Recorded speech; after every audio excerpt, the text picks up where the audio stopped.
Namaskar and a very warm welcome to this distinguished gathering for today's webinar on comparative world literatures organized by Hindi University West Bengal.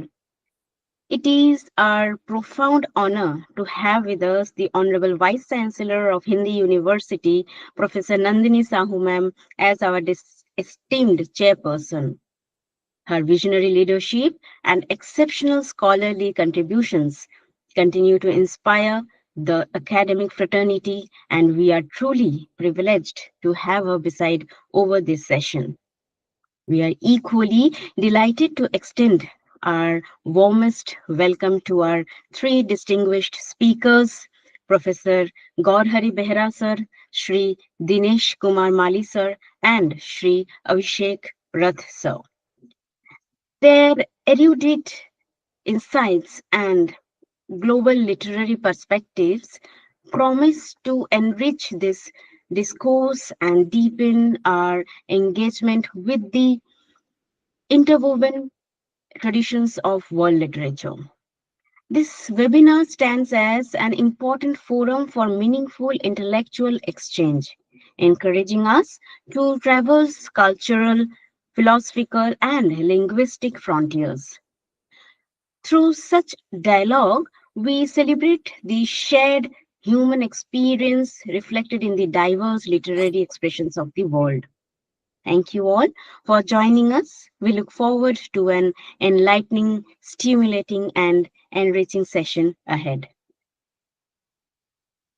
Now, I will take this opportunity as an great honor to introduce the Honorable Vice Chancellor of Hindi University, Professor Nandini Sahu ma'am, who is a distinguished academician, celebrated poet, and mainly Amazon best-selling author, whose luminous body of work beautifully bridges literature, philosophy, and culture. A double gold medalist in English literature, she earned her PhD under the mentorship of late Professor Niranjan Mohanty at Vishwa Bharati University, Shantiniketan, West Bengal. With a distinguished career spanning over 2 decades, Professor Sahu has contributed immensely as a poet, critic, researcher, and visionary academic leader. Her achievements have been recognized through numerous prestigious honors, including the Michael Madhusudan Academy Award and the Lifetime Achievement Award from SAFE in the year 2024, the Tagore Samman in the year 2025, this year, yes, this year, and a gold medal from the Honorable Vice President of India in the year 2019 for her outstanding contribution to English studies, author and editor of 23 acclaimed books. Her celebrated works like Sita, a long narrative poem, Medusa, Silver Poems on My Lips, and The Other Voice delve into profound themes of mythology, womanhood, post colonial identity, and cultural consciousness.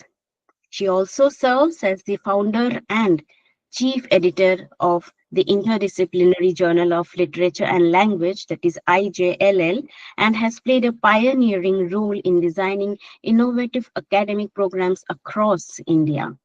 We are truly honored, ma'am, to have you with us today to chair this session. Now, I would like to request Professor Nandini Sahu, ma'am, for the inaugural speech. Ma'am, please.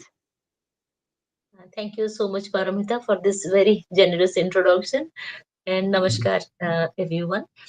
I welcome Professor Gourhari Behera and Dr. Sri Dinesh Mali ji and Abhishek ji, all three speakers for today to this Hindi University special lecture series. Your contributions are going to be very important and very meaningful for us. This lecture series has been creating ripples in Indian academia. You have already noticed it. More than 60 speakers have spoken for us from outside and in the university. Few of my colleagues have also spoken. I think I'm the only one who not to cover one of the lectures till date. Probably I should do. Paramita should also invite me to take one lecture. Though I have introduced the series, but I have the privilege of listening to all of you, and I'm enriched by that. This lecture series we started in the month of January when I joined as the Vice Chancellor. We had a brainstorming session with our faculty members that we should do something new, something very, very interdisciplinary and transdisciplinary. As of now, we have four disciplines in Hindi University. We have history. The scholars are doing good work on history, historiography, ethnomusicology, cultural studies, and all of that. And we have a department of political science. They are working on political science and public administration. They're trying to connect that to, international relations. And then we have the department of history and another department of translation studies, both MA programs. I mean Hindi and translation studies. And Hindi department is doing very well. Every time the seats are full, we advertise, and within a couple of days, the Hindi department is the first one where the seats are taken in the first 2 days. But yes, this year our admissions were very, very good. Almost all the seats are filled out. And we have introduced Hindi University Journal of Interdisciplinary Studies as well, apart from this important lecture series, where eminent scholars like you, all of you, have been contributing. I'm so grateful that nobody declines my invitation. You all have been very happily, very generously contributing your hard earned research into our lecture series. You are enriching us. You are doing some kind of civilizational work for us because we are putting you in our YouTube channel, and we are very, very smart to use your lectures as a part of Indian University teaching as well. So thanks a lot to all my scholars, and particularly to the three speakers for today. The first issue of Hujis, Hindi University Journal of Interdisciplinary Studies, is ready. Yesterday we did the final proofs, July to December, the first issue. We are going to launch it in the month of January. I think we will do a big time journal launch as well, where we will invite all of you to join online. And about my association with the three speakers for today, I would like to put it on record that I have deep and engaging association with all three of them in unique ways. With Professor Gourhari Behera, who I won't shy away from calling one of the most important scholars in English studies in the country, who emphasizes on canonical studies. At the same time, he does a lot of work on alternative research areas as well, like storytelling, just now we were discussing, and graphic literature. And then even on Indian knowledge systems, he did a series of lectures on Indian knowledge systems where I was one of his speakers. I met him in a very important meeting of Government of India, where we were designing the syllabus and the work for some very important exam, which I, of course, should not divulge here. But during those 6 to 7 days, I had noticed his commitment to work, the kind of work he would do, just looking at his work without any kind of disturbances, any kind of diversions. He used to do his work, and that was very, very impressive. No one ever asked me to invite Professor Gourhari Behera to Hindi University for a lecture. He was rather my discovery because of his commitment to work. And I follow his social media profile as well. Sometimes I see such interesting and important things he is doing. Every time I send him a question, I ask him a question. And I think a couple of months ago, we had some kind of interaction about the tribal studies from Orissa, though that did not take any shape, but we had an interaction about it. So, Professor Gaurav Rivera, today the topic of your lecture is going to be beyond English towards a pluriversal world literature. We are specifically working on that, the pluriversal ideas in English studies, how English studies are associated with culture studies and cultural studies, how the world literatures, the world cultures are definitely a part of English studies in syllabus design and in research. So I'm very glad that you are going to speak on this important topic. I'm going to be keenly and attentively listening to you, and probably I'll take down some points from you. When we design our syllabus of comparative world literatures MA program, we will be in a position to take help from you. We will seek your guidance. Thank you once again for being a part of Hindi University and of this important lecture series, Hindi University lecture series. Yes, my colleagues and my students will be hugely benefited by your lecture. Thanks a lot. And yes, coming to Dinesh Maliji, uh, uh, he's my student. I'm a proud teacher of Dinesh Maliji. So I sometimes very proudly see what kind of students I have.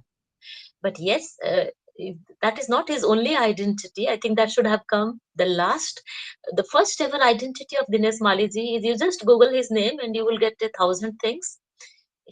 I think he has written more than 60, 70 books and translated, and every day he is doing some or other new thing. He sends me his work every day, one new thing, and I wonder how does he manage to do so much of work. Today he's working on one text. He has done a lot of work on Sant Kavi Bhima Bhoi from Orissa. He is one of the Bhima Bhoi scholars, I would say. So I think Professor Gourhari Behera can also connect with him because he takes interest in Sant Kavi Bhima Bhoi. Stutis Chintamani, the book was released last week. He has translated, he has written a long introduction. Whenever he translates anybody's book, you have to look at the introduction. The introduction is a critical writing, it is as good as an independent book in itself. Introductions are usually more than 100, pages. So I tell him, how you write so much of introduction, the author, where is the author? But yes, he maintains that. He maintains the balance between transliteration, transcreation, translation, and research. So I do not have a single word to define Dinesh Maliji. I can't say he is a researcher or he is a scholar or he is a translator or a writer. Rather, Paramita should introduce that. I give that major responsibility to her. My deep association of Dinesh Maliji has also another dimension. He has contributed substantially to two of the programs that I launched from my parent institution, Indira Gandhi National Open University. He has written chapters for MA in Folklore and Culture Studies, very important chapters. He has talked about tribal studies from Orissa, and then he will talk a little bit more about that. And now I designed one more course on Indian knowledge systems and Hindu studies. I had shared the syllabus with you, Professor Gauravari. So Dinesh ji has also contributed one or two chapters to that very important course. Yes, so he wears many colored hats. I think he's from his lecture he will know what all he's doing. And I don't have the audacity to talk much about him. Dinesh ji, welcome. And I'm proud of you. I am your proud teacher. We are looking forward to listening to you. And in future, you being a writer and a translator in Hindi, you translate between Hindi, Odia, and English. My colleagues will certainly get in touch with you for their own research and our syllabus design. And yes, and I'm so glad to have you. Then has he joined? Abhishek ji has joined. Okay, welcome, Avishek ji. We are so happy to have. Yes, he is here. So we can't see you, so I was wondering where are you. So I welcome Abhishek ji as well. He is a translator, a writer, and a critic. He deals with Sahitya Academy, Eastern India region. He's doing so many programs. Every second day, he does one important program. He coordinates with people. He reads their research. He associates important and good people, good researchers in Eastern India region, Sahitya Academy. And Sahitya Academy being one of the most eminent bodies of Indian academia, Abhishek ji's contribution to Sahitya Academy and subsequently his contribution to Eastern India is seminal. And we are happy and proud to have him. He's a very humble person. He's a people's person indeed. When I see any program, recently Sahitya Academy was doing this award ceremony in Calcutta, and he was the key person. Every awardee was connecting with him. Then he was helping each one of them. Professor Anishur Rehman was there, so he called me, "Are you coming?" I said, "Yes, Abhishek has invited me. I have to go." And of course, you are coming, so I must go there. And I met only two of them, Abhishek ji and Anishur Rehman ji. I could not meet anyone else because of my busy schedule. So Abhishek Th- is doing Thank excellent you. work, eminent work. Thanks, Abhishek, and welcome to Thank Hindi you. Thank University. you, ma'am. Your Actually, the camera is contribution. not working. Actually, the Oh, camera is okay. there is some problem in the camera. That's why it wasn't working. But I'm online. Thank Okay, you, ma'am. okay, okay. Thank So you. probably you can ask someone to switch on your camera. We would also like to see you, isn't it? Yeah, We of would course, of like to course, see your bright of, face. of So we course. welcome you on this bright morning. Your two other scholars are with you. So please, Paramita, Thank you. continue with their lectures. First, introduce. Yes, we can see you now. Thank you. So, Paramita, please formally introduce them, welcome them. Then I would listen to their lectures. After that, maybe I'll be in a position to ask a few questions if they permit. Thank you and welcome all three of you. Namaskar. Thank you.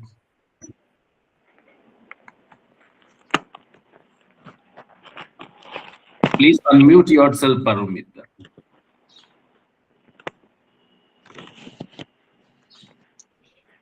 Thank you. Now, I must say it is my great pleasure to introduce today's first speaker, Professor Gourhari Behera sir, who is a professor in the Department of English at Din Dayal Upadhyay Gorakhpur University, India, with more than 27 years of teaching experience. An alumnus of Jawaharlal Nehru University, New Delhi, he specializes in disability studies, environmental humanity, and health humanities. He has authored the book Contemporary Indian Literature Criticism in English Alternative Frameworks, and has edited representation and resistance essays on post-colonial drama and theatre, literatures of South Asia, and literature across mediums, the aesthetic and political of medial boundary crossing. Now, without any delay, I would like to request Professor Gourhari Behera sir for his very enlightening lecture. Sir, please. Thank you. At the outset, I thank Professor Nandini Sahu, Vice Chancellor of Hindi University, for having invited me for this webinar. And we had met 5-6 months back in Calcutta, and we had 3 days we were busy actually doing some work, and I think that was the springboard that actually culminated today. Thank you very much, madam, for inviting me. And Mr. Dinesh Maliji, Avishek ji, Paromita, and others who are associated with Hindi University. Today is a very important day in the sense that we are gathered here also to celebrate. Today is what the government of India 3 years back designated is as Bharatiya Bhasha Utsav. That is to a day which is dedicated to honoring the extraordinary linguistic diversity of India. This is actually the birthday of the great poet Subramaniam Bharati. And we also have a program today at our university also, Bharatiya Bhasha Utsav. And so this day is very important for us to actually, and this webinar also, because today is Bharatiya Bhasha Utsav Day.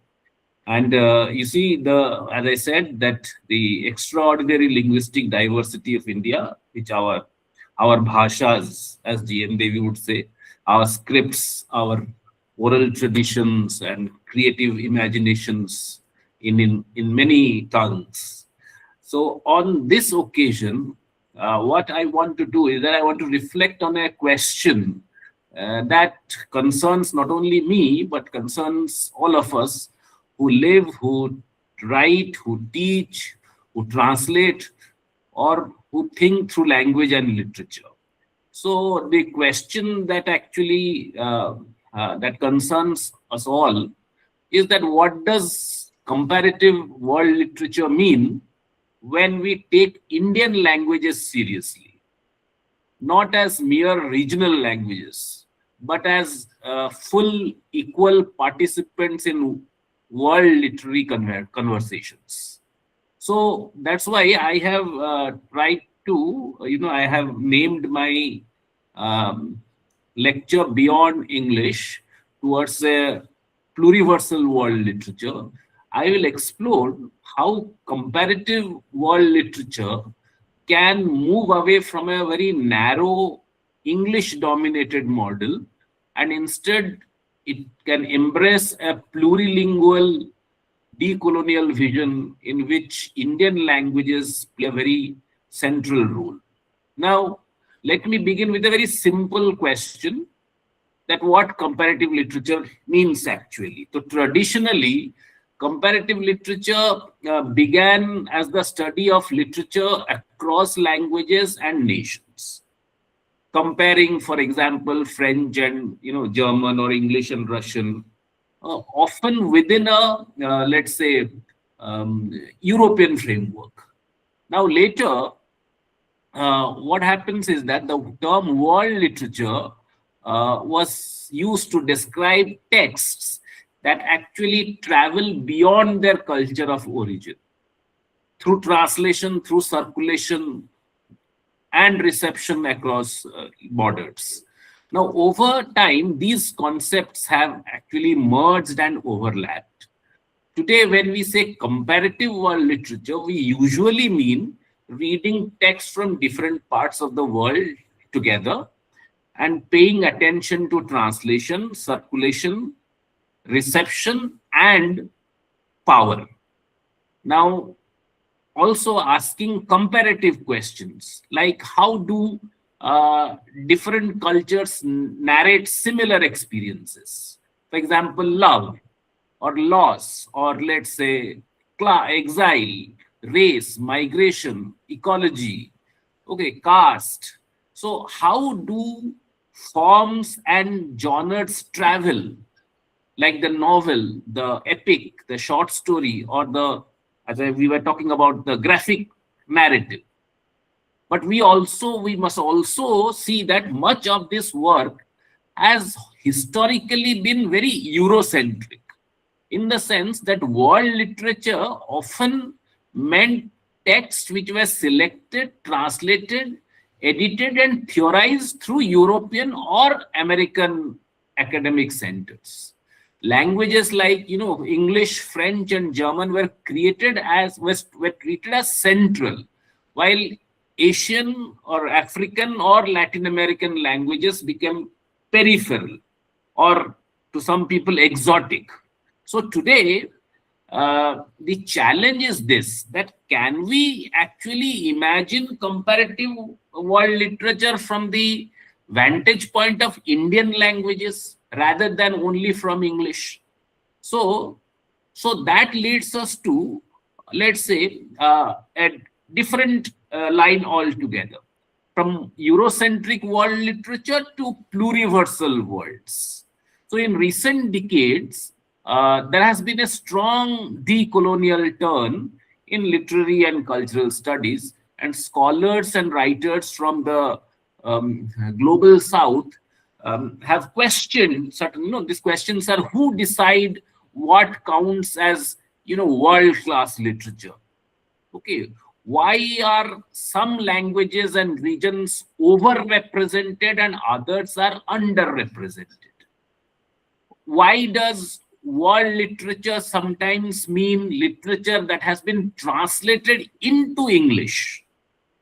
Now, the decolonial turn, as I had said, the decolonial perspective asks us to recognize that colonial histories have shaped our canons, syllabi, even prize lists, and reading habits. The colonial perspective asks us to question the hierarchies of language that privilege English over other tongues. And also, it asks us to recenter indigenous, subaltern, and non-European voices. So here, the idea of pluriversality becomes very important.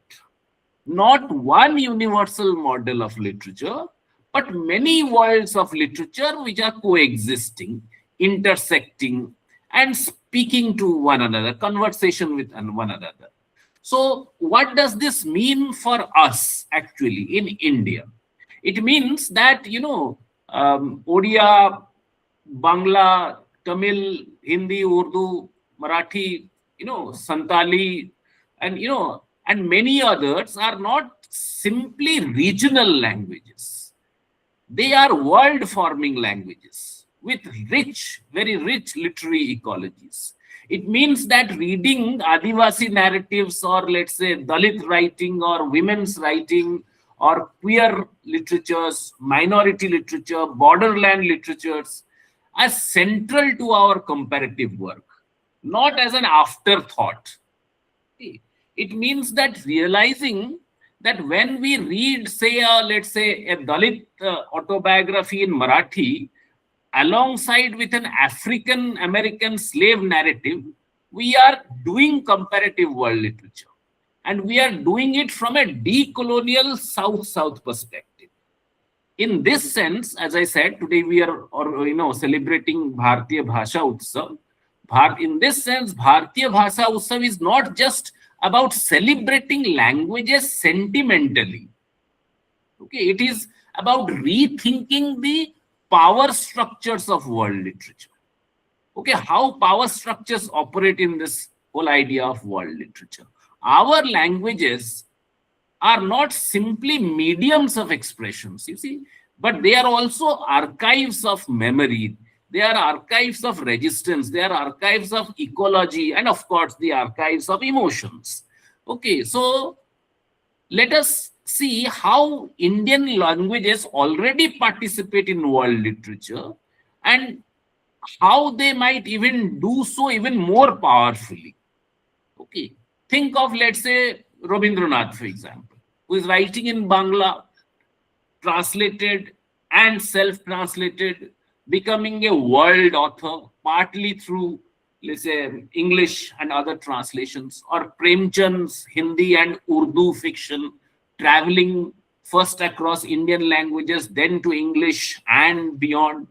U.R. Anantamurthy, Mahashweta Devi, Kuratulin Haidar, O.V. Vijayan, okay, so what, and many others whose works have had rich lives in translation.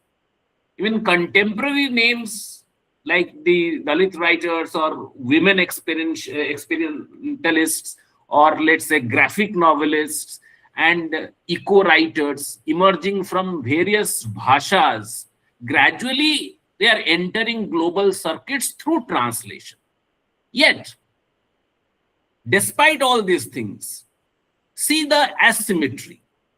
A vast number of Indian literary works remain untranslated or undertranslated.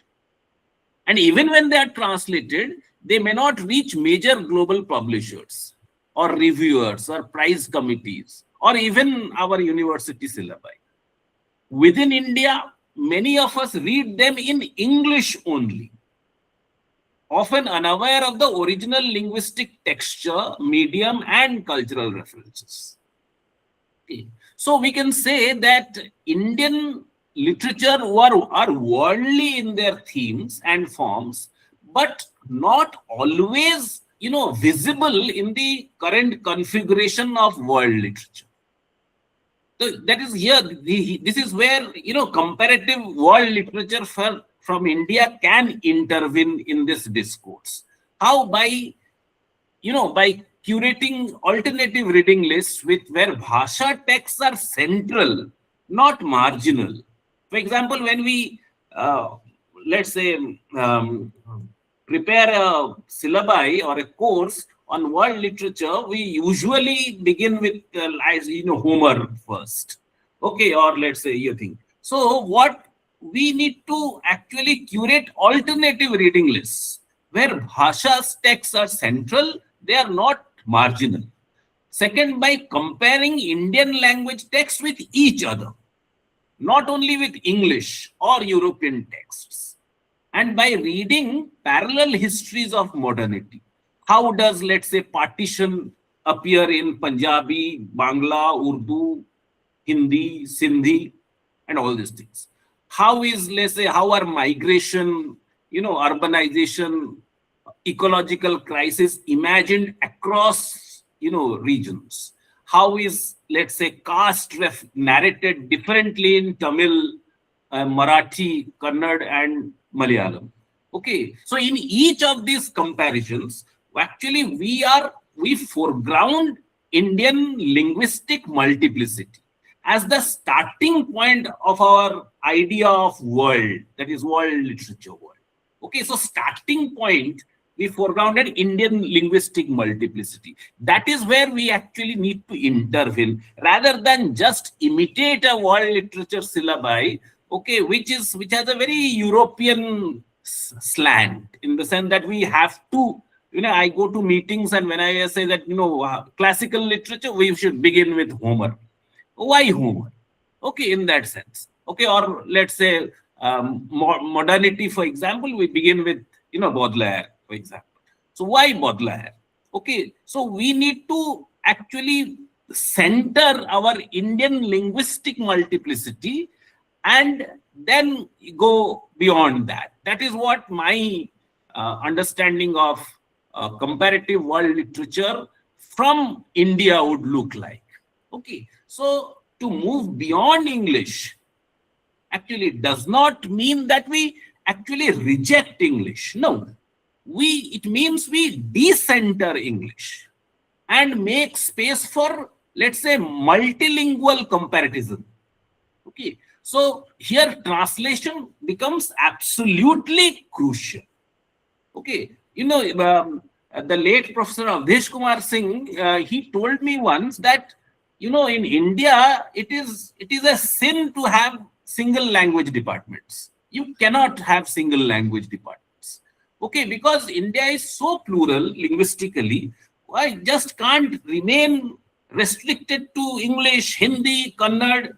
Okay, all departments in this country should actually be comparative language, language and literature departments, because we cannot understand one literature without actually referring to others. Okay, so here translation becomes absolutely crucial. Without translation, comparative world literature collapses. It collapses into a very monolingual exercise. Okay, and with thoughtful translation, we can bring texts into dialogue without denying their difference. But we must also be aware that translation is also not neutral.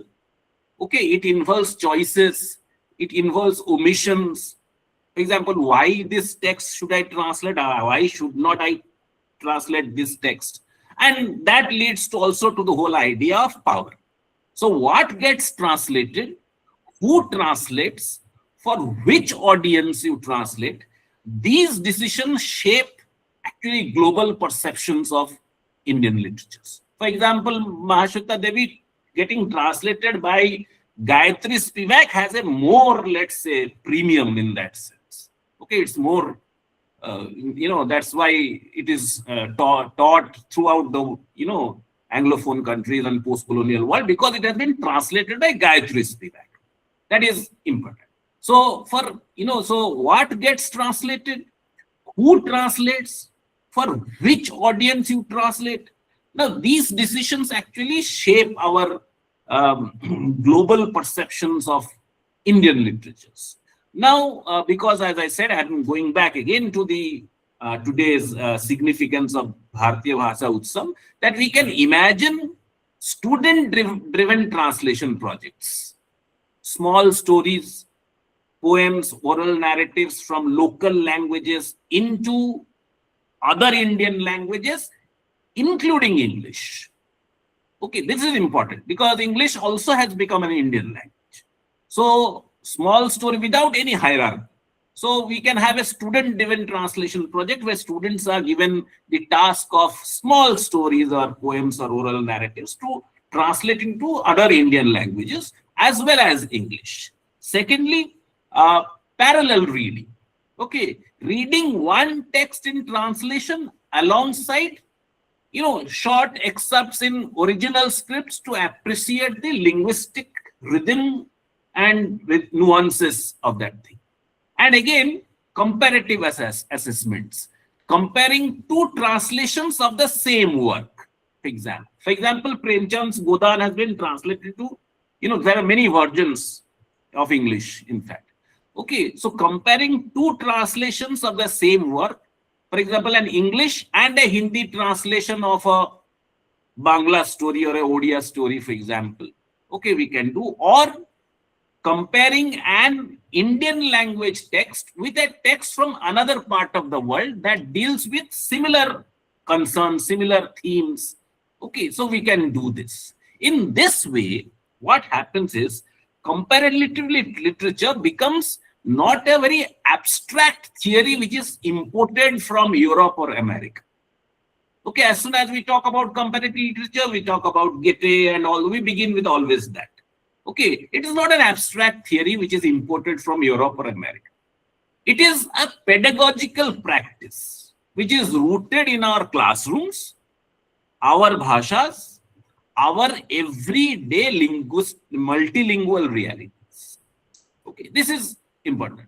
Now, because we are celebrating the linguistic multiplicity of this country or linguistic diversity, it also it also invites us to reimagine things. If we take our languages seriously in comparative world literature, we must rethink the canon. Who are we reading as world authors? Okay, how many Indian language writers appear in our syllabi beyond the usual handful of Nobel laureates or let's say Gyanpit awards? Okay, we should rethink the direction of the comparison. Instead of always comparing Indian texts to Western classics, we can compare within India and across the global south. For example, partition stories with other histories of displacement. Okay, or let's say indigenous or Adivasi literatures with other indigenous voices worldwide. Okay, or let's say Dalit narratives in, let's say, Bangla or Marathi with black narratives from the US.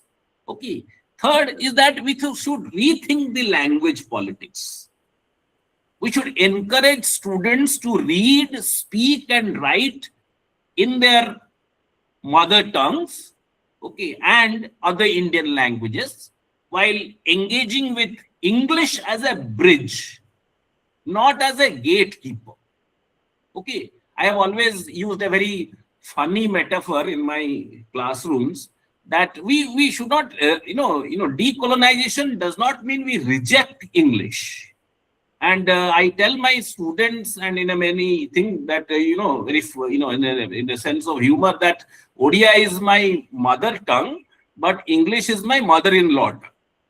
In the sense that mother-in-law becomes a very important person in your life later on, and mother-in-law is more authoritative in that sense. Okay, so I usually use this metaphor. So what we should do is that we should rethink the language politics.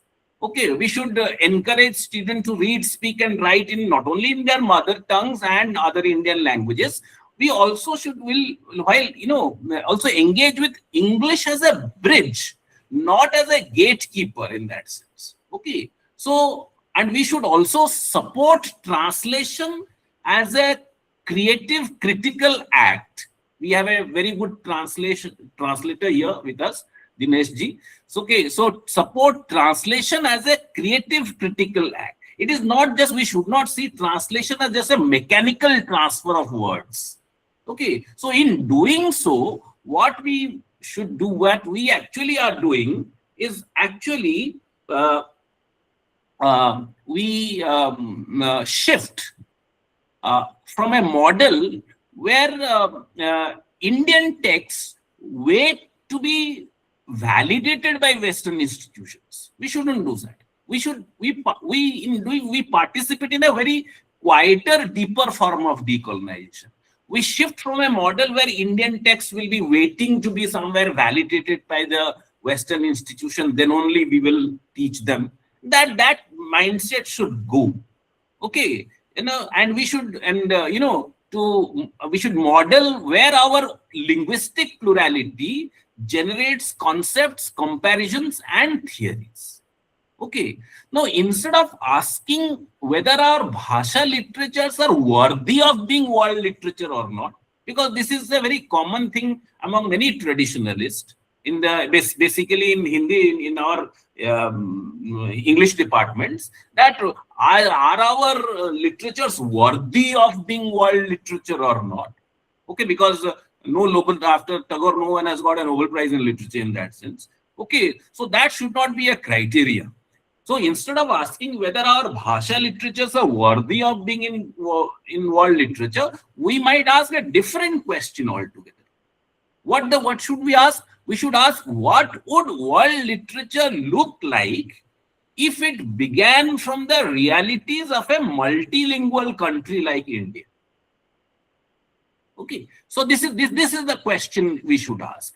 So let us imagine a comparative world literature not as a global shelf dominated by English or a European languages, but as a network of living languages, Indian and non-Indian, which are speaking to one another, correcting one another, healing one another. Because narratives are the power of healing. So healing one another and dreaming new futures together. That should be our aim. So I would like to conclude today, because that's what half an hour is almost going to get over. So this is the question we should ask. This is what our pluriversality, which I talked about in the, let's say, title of the thing, that beyond English towards a pluriversal world literature. Okay, because world literature as we teach today in many institutions, okay, are are dominated by European and American texts. We have a very when we actually construct, or let's say when we prepare a syllabi on world literature, the whole thing comes to us immediately. How can we leave Homer? How can we leave Dostoevsky? How can we leave Camus? Okay, now this comes to us. It doesn't come to us that why should we actually leave the Indian authors? Okay, it doesn't come to us. So that is what the whole idea of pluriversal world literature is. So on this day, that is the birthday of Subramanyam Bharati, okay, who was a polyglot, knew many languages. Okay, so because you see, you need to talk. David Demrost, in fact, talks about world literature as a mode of circulation and reading. It's not simply a canon. Okay, so and he says that we should focus on texts that gain in translation. So that's why Indian literary works enter world literature when they circulate across languages through translations, through receptions, teaching, global literacy, readership. And if you look at theorists like Franco Moretti, he talks about distant reading, studying literary systems, not individual texts. We should study systems. Okay, so how they travel globally.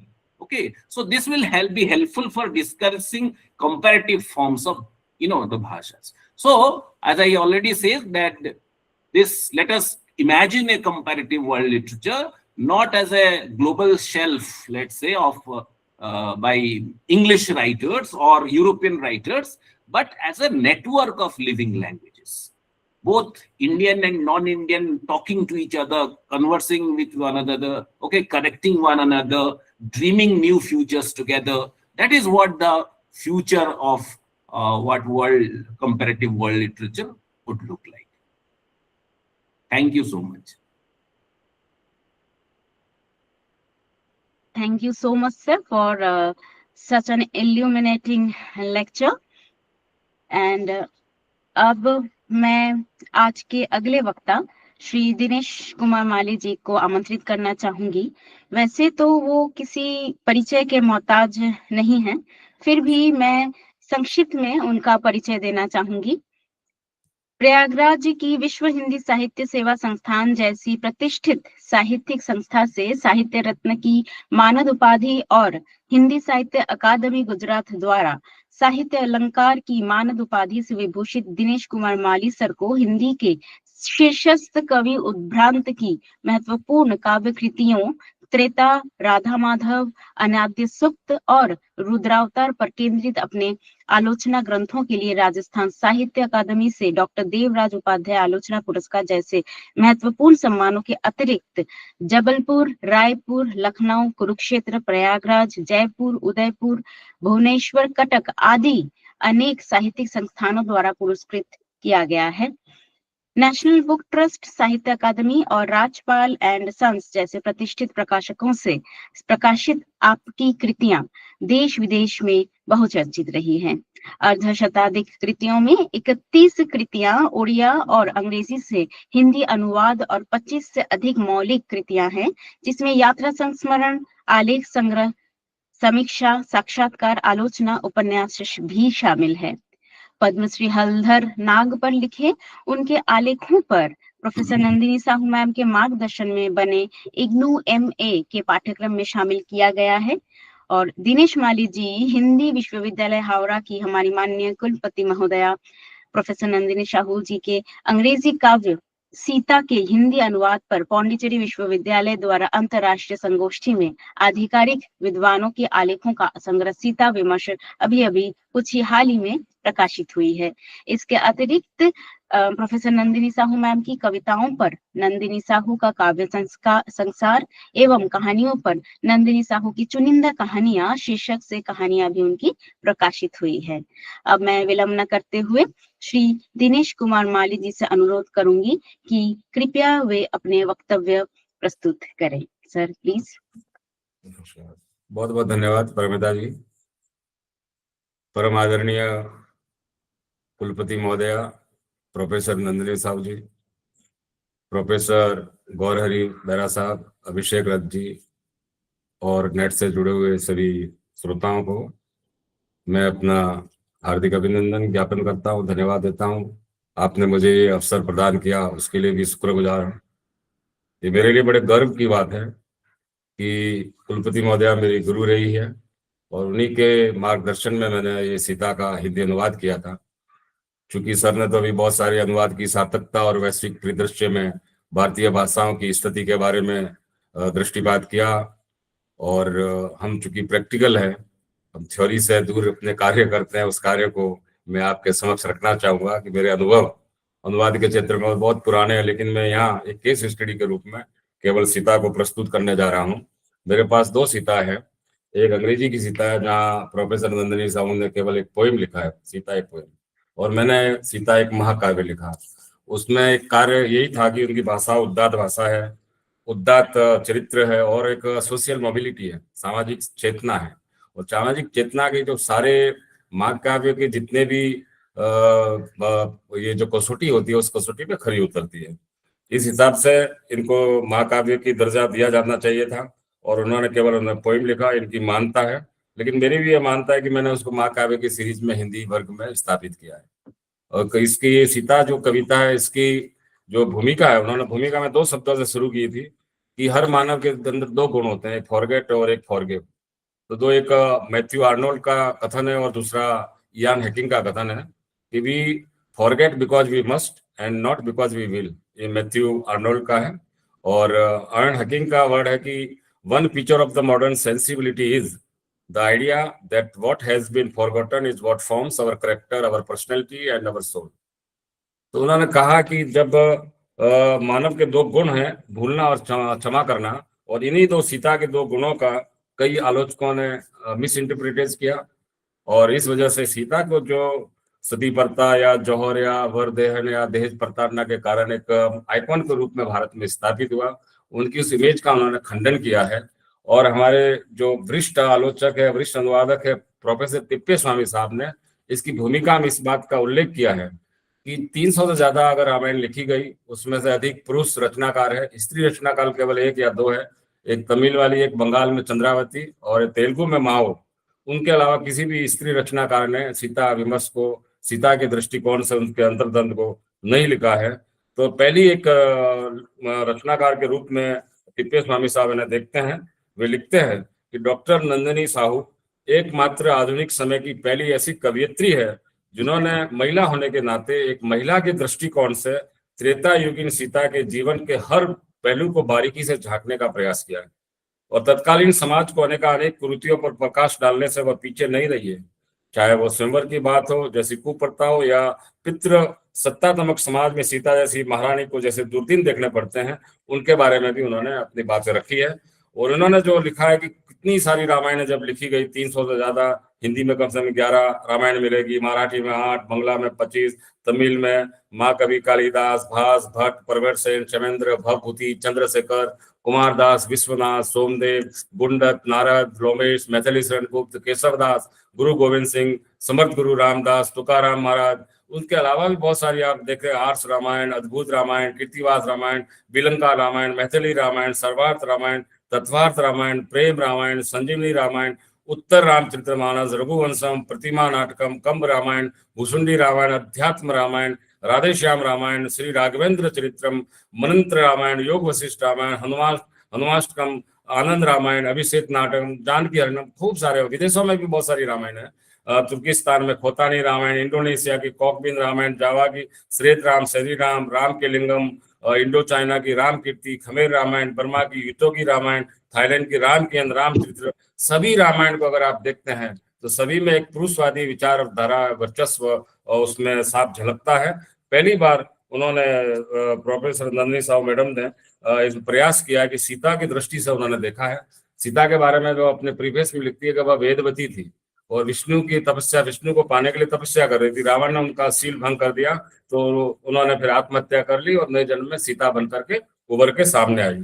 और सीता के उन्होंने हर contest में सीता को अलग अलग रूप में देखा है कि वो भारत में हर विश्व की हर नारी के अंदर सीतापन के गुण दिखती है। और वो लिखती भी एक नया उन्होंने लिखा है कि एक इको फेमिनिज्म, एक सीता ऐसी पहली नारी थी जो पर्यावरण से, प्रकृति से प्रेम करती थी। और वो दृष्टिकोण उनका ऐसा था, अहिंसावादी था। राम से वो विद्रोह करती है। राम जब उनको जब वन जा रहे हैं तो राम कहते तुम यहीं रुक जाओ और मैं जाके आ जाऊंगा। तुम तो नहीं, बोला मैं नहीं, तुम्हारे साथ जाऊंगी और वहां पे साथ रहूंगी, जितने भी सुख दुख है हम सब साथ मिल के देखेंगे। तो वहां से उनका विद्रोह की भावना शुरू हो जाती है।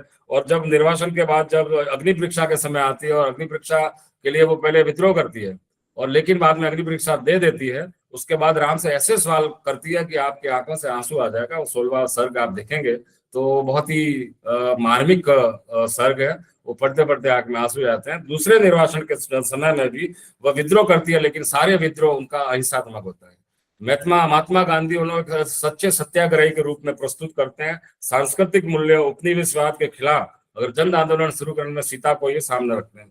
तो उन्होंने अपनी पृष्ठभूमि में लिखा है कि दादी माँ से जब मैं राम की कहानियां सुनती थी प्रथम निर्वासन के बारे में, और जब द्वितीय निर्वासन के बारे में भी जब बताती थी, तो दादी हमेशा बोलती थी राम अच्छे इंसान थे। राम एक पत्नी वर्ता थे। उन्होंने सीता को छोड़ने के बाद शादी नहीं की और यहाँ तक कि जब हवन भी करते थे सोने की सीता बना करके साथ में हवन में भाग लेते थे।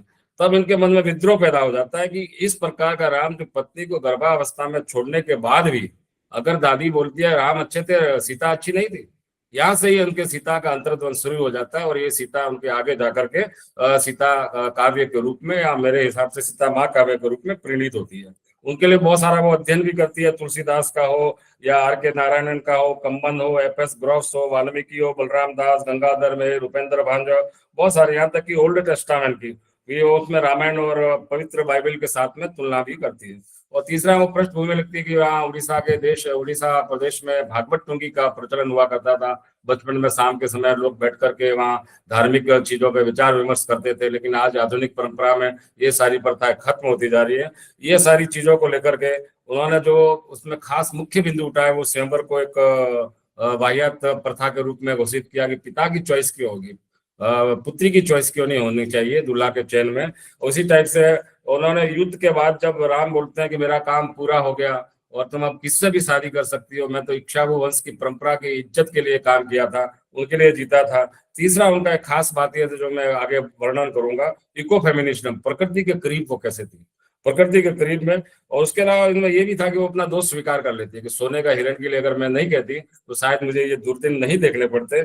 इस प्रकार से अग्नि परीक्षा को जब लंका को जलते हुए देखती है तो उसी दिन वो ठान लेती है कि मुझे भी कभी न कभी अग्नि में जलना ही पड़ेगा, क्योंकि हनुमान ने लंका को अग्नि में जला दिया है, सोने की लंका को जला दिया। तो सोने के बारे में उन्होंने 3-4 जगह बातें रखी है। सोने की अंगूठी हुई या सोने का हिरण हुआ या सोने की लंका हुआ, जो आधुनिक परिप्रेक्ष्य में भी बहुत ये सार्थक उतरती है कि सोने के कारण बहुत सारे घर लोभ लालच के कारण बर्बाद होते हैं। तो यहाँ पे मैं एक नागार्जुन की कविता रखना चाहूंगा। नागार्जुन अवश्य बोलते हैं कि ये कविता थी उनका कालिदास सच सच बताना, इंदुमती के मृत्यु शोक पर अज रोए थे या तुम रोए थे, अज रोए थे या तुम रोए थे।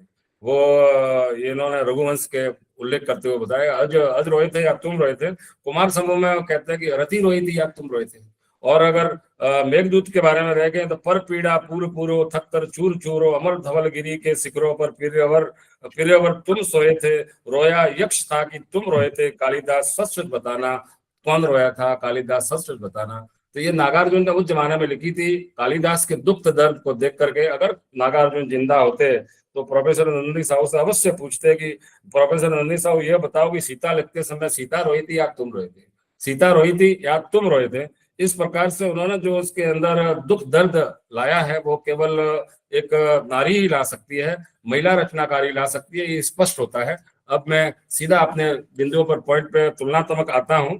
तो खास पॉइंट में उन्होंने जो तिप्पे स्वामी साहब में रखते हैं, जो उन्होंने बात रखी थी आधुनिक समाज के सामने, जो सबके लिए एक सार्थक रूप में सामने आती है, क्या नारी देह में बसते हैं पाप पुण्य है भगवान, या रहते हैं किसी मनुष्य के अंतर्मन। जब रावण उनका हरण करके ले जाता है और राम उनको छोड़ देता है, क्या मैं दोषी अगर रावण ने किया मेरा अपहरण, क्या होगी नारी जिम्मेवार, किसी आकस्मिकता से उसका हुआ कौमार्य भग्न, उसके शरीर का हुआ दर्शन, क्या बदल जाएगा उसका तन मन, क्या प्रेम हो जाएगा विलीन या बदल जाएगा उसका मन, बिना उसकी गलती के क्या नहीं हो सकती कोई दुर्घटन, अगर अनब्याही बेटी पर हुआ आक्रमण, घर वाले कर देंगे उसका निष्कासन, क्या घर वाले कर देंगे उसका निष्कासन, अगर ऐसा पत्नी के साथ हुआ तो क्या कर देना चाहिए निर्वासन।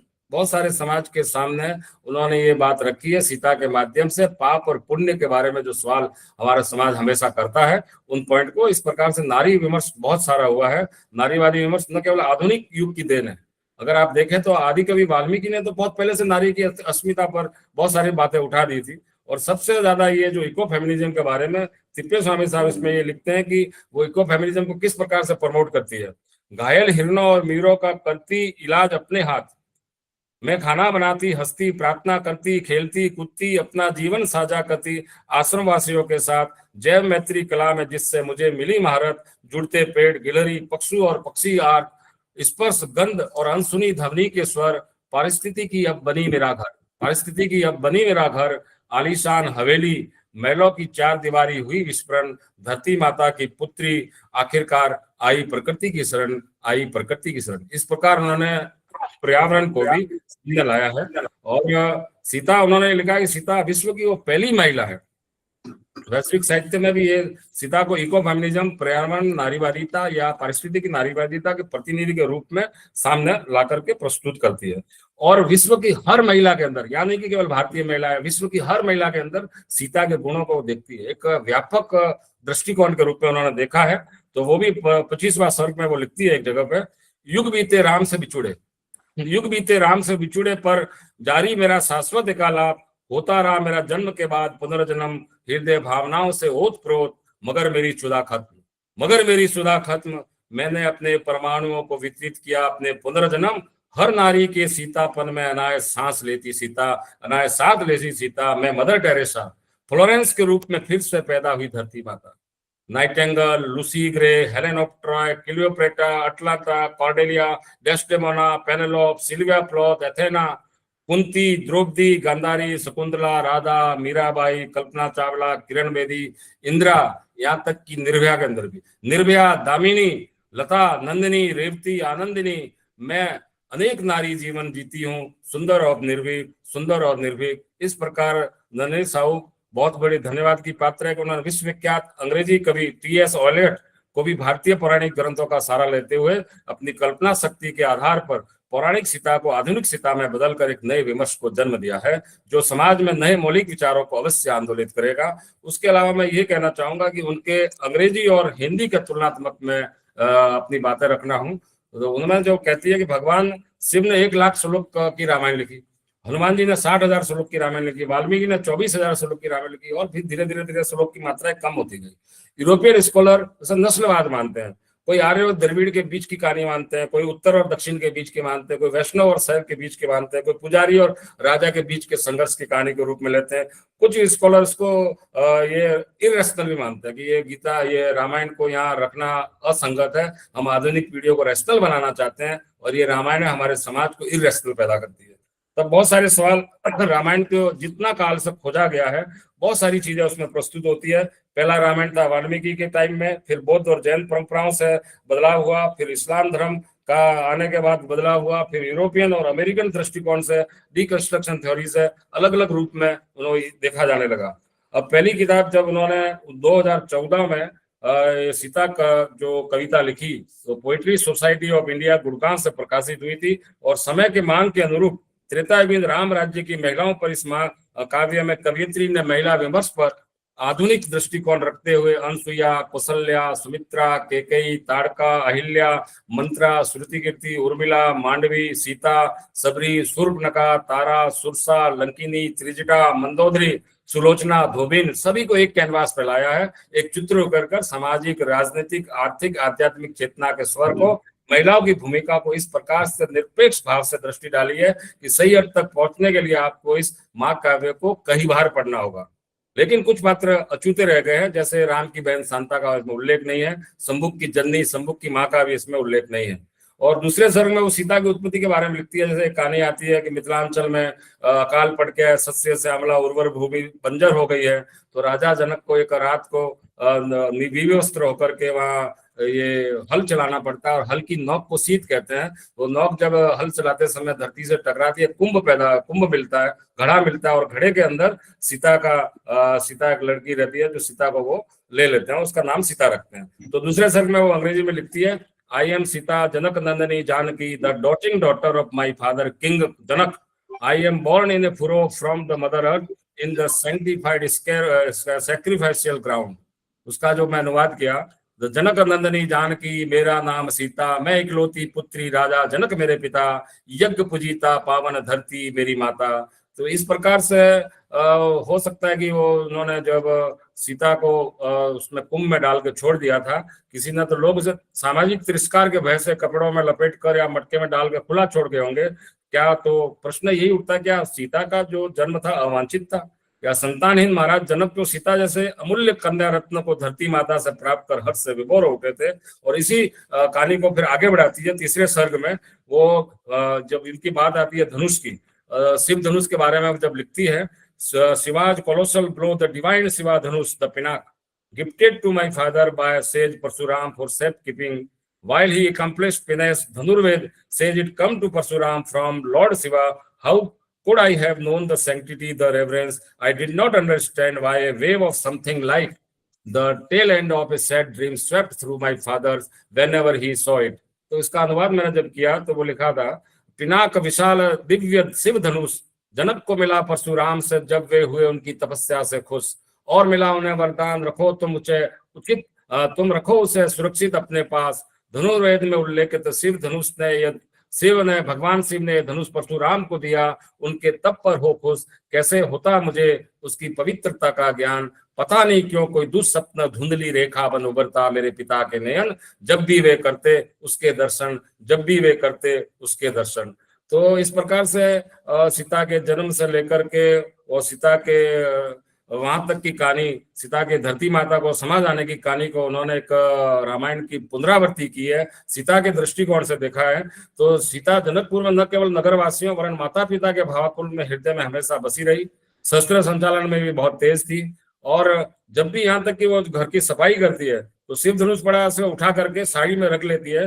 तब इनमें एक सवाल उठता है, जब आप इनके बारे में ज्योतिबा फुले का सार्वजनिक सत्य धर्म के बारे में पढ़ते हैं कि जब सीता शिव धनुष को उठा के साइड में रख सकती है, और पिता जब देखता है तो पिता कहता है कि शिव धनुष को उठा के साइड रखते हैं तो कम से कम उनका पति हो जाना चाहिए, वो 9 गुना ताकतवर होना चाहिए, वो उसके पास जितनी सीता में ताकत है, इसलिए वो स्वयंवर इस प्रकार का रचते हैं। तब उनमें वो ज्योतिबा फुले 2 बार करके सवाल उठाते हैं कि क्या राक्षस को जब रावण को बुलाया, वो रक्त संस्कृति का प्रतिनिधि था, तब रावण तो राम की जाति का हुआ तभी तो न बुलाया, अगर दूसरी जाति का होता तो वो नहीं बुलाते। जब वो दूसरा सवाल ये भी उठाता है, जब रावण उनको लेके चले जाते हैं, अपने कंधे में अपहरण कर देता है, तब सीता जब शिव धनुष उठा सकती है, इतनी ताकतवर है, तो क्या रावण उसको इतना इजीली उठा के जा पाया होगा? ये सब सोचने वाली बात है। तो अलग अलग विचार उसमें सामने आता है। कुछ विचार शूर्पणखा का प्रतिशोध भी मानते हैं। अशोक वन में जब सीता को रेप करके, तो छठे स्वर्ग में वो लिखती है, came Ravan in the guise of austere camouflage, beginning arms at our door, pleaded me to cross the line, and then seized me Ravan. The treacherous I wailed, shrieking the forest. The Jatayu came to rescue, but in vain. The crime of chaos against all sanctity was done with my abduction. Frailty, thy name is not woman. ये जैसे Shakespeare का कहीं आता है, frailty, thy name is woman, उनका उन्होंने negative किया है। Frailty, thy name is not woman, but I have learned the feeble, fickle mind of a woman. For golden deer become her hydra-headed monster. You have advised me to ignore the deer because nature does not produce animal of gold. Going beyond her, I summoned the wrath of Mother Nature. इसका हिंदी अनुवाद में है, ऋषि वेश में आया रावण हमारे द्वार पर करने भिक्षाटन, रेखा पार करते ही ले गया दशानन। मेरे बचाव को आया जटायु, रावण ने काटे उसके पखेरु। अपराध अपहरण का हुआ मेरू, धोखा तुम्हारा नाम नहीं है नारी, लेकिन मैंने सीखी औरत की कमजोरी। स्वर्ण हिरण ही उसका हरि, हरि मतलब दुश्मन, स्वर्ण हिरण ही उसका हरि। तुमने मुझे कहा था हिरण नहीं हो सकता स्वर्ण, प्रकृति पैदा नहीं करती स्वर्ण धन, करने से उल्लंघन, प्रताड़ित हुआ मेरा जीवन। यहाँ सीता अपनी गलती को स्वीकार भी करती है कि अगर मैं वो लक्ष्मण रेखा पार नहीं करती और सोने के लोभ में नहीं आती, माया मोह में नहीं आती, स्त्री हट नहीं करती, ये विरक्त हो जाती, तो शायद ये दुर्दिन देखने नहीं पड़ते। वो भूल गई थी कि सच्चा सोना तो मिट्टी है, और वन्य जीवन की निर्मम हत्या की इच्छा उसके मन में कैसे पैदा हो गई, जबकि वो राम को शूर्पणखा का नाक काटने या ताड़का को मारने या जंगली जानवर को मारने पर काफी बार उनसे कहती है कि आप ऐसा हिंसा का काम क्यों करते हैं। तो राम कहते हैं, मैं तुम्हें छोड़ सकता हूँ, लक्ष्मण को छोड़ सकता हूँ, लेकिन ब्राह्मणों को मेरा दिया हुआ वचन मैं कभी भी नहीं मिटा सकता हूँ, मुझे इन लोगों को मारना पड़ेगा। तो इस प्रकार से राम को समझाने का कोशिश करती है, क्योंकि सीता अहिंसक प्रवृत्ति की है। सीता के अंदर एक गांधीवाद टाइप का विचारधारा भरी पड़ी है। ये इस प्रकार से वो अगली पंक्तियों में लिखती है कि किस प्रकार से, जैसे रामचरितमानस में आता है कि लंका के अंदर जब उसको अशोक वाटिका में ले जाया जाता है, तो रामचरितमानस के कहते हैं, कनक कोट विचित्र मणिकृत सुंदरतायन तना कना चुहट हट सुभट चारुपुर बहु विधि बना। कनक कोट सोने के परकोटे बने हुए हैं, तो उन्हीं के भावना को यहाँ उन्होंने व्यक्त किया कवियत्री ने। रावण's blazing anger knew no bound to set fire on it till he issued order as Hanuman tail end was ablaze, and he was bemused. Ram's glory, Sita's blessing, wind god's inheritance made fire abstain from burning him. He was released. To my utter surprise and amusement, Hanuman leaped like a flash over the minaret, place, monument, mountains, and burning the extravagant golden Lanka, spreading a million spark. After destroying half of Lanka, he dipped. Ravan की भभक उठी क्रोधाग्नि, दिया आदेश सैनिकों को हनुमान की पूंछ में जलाओ वहीन, वहीन का मतलब आग। जैसे ही जली हनुमान की पूंछ, वह हुआ खुश, ईश्वर के आशीष से बच गया। आशीष में आश्चर्य और मनोरंजन से अभिभूत गगन में उड़ा हनुमान, विद्युत गति करते हुए तुल्य सोने की लंका भस्मीभूत। चारों तरफ आग ही आग, आदि लंका का हुआ नाश, फिर डुबाई जलती पूंछ समुद्र सराग। इस प्रकार से सोने की लंका को भस्म करने के बाद जब सीता देखती है कि ये आग लगी है, तो मेरे जीवन में भी कभी ना कभी ये दिक्कतें आएगी, मुझे लोभ लालच में नहीं पड़ना चाहिए था। और इस प्रकार से वो अपना गलती भी फील करती है, अनुभव भी करती है। और अंत में जब लंका दहन के समय में जब वो समझ गई थी आखिर में मिट्टी को मिलना ही है, तो जब लंका उनको बोलते हैं कि आप अपने अग्नि परीक्षा दो, तो अग्नि परीक्षा के देने के समय वो 2 सवाल राम के समक्ष रखती है। तो वो जवाब जो जैसे मैं पहले किया, do sin and purity lies in the woman's body my lord, और do they inhabit in the one's mind? Had Ravan violated my body when I was marooned in the Lanka, the fault would not have been mine.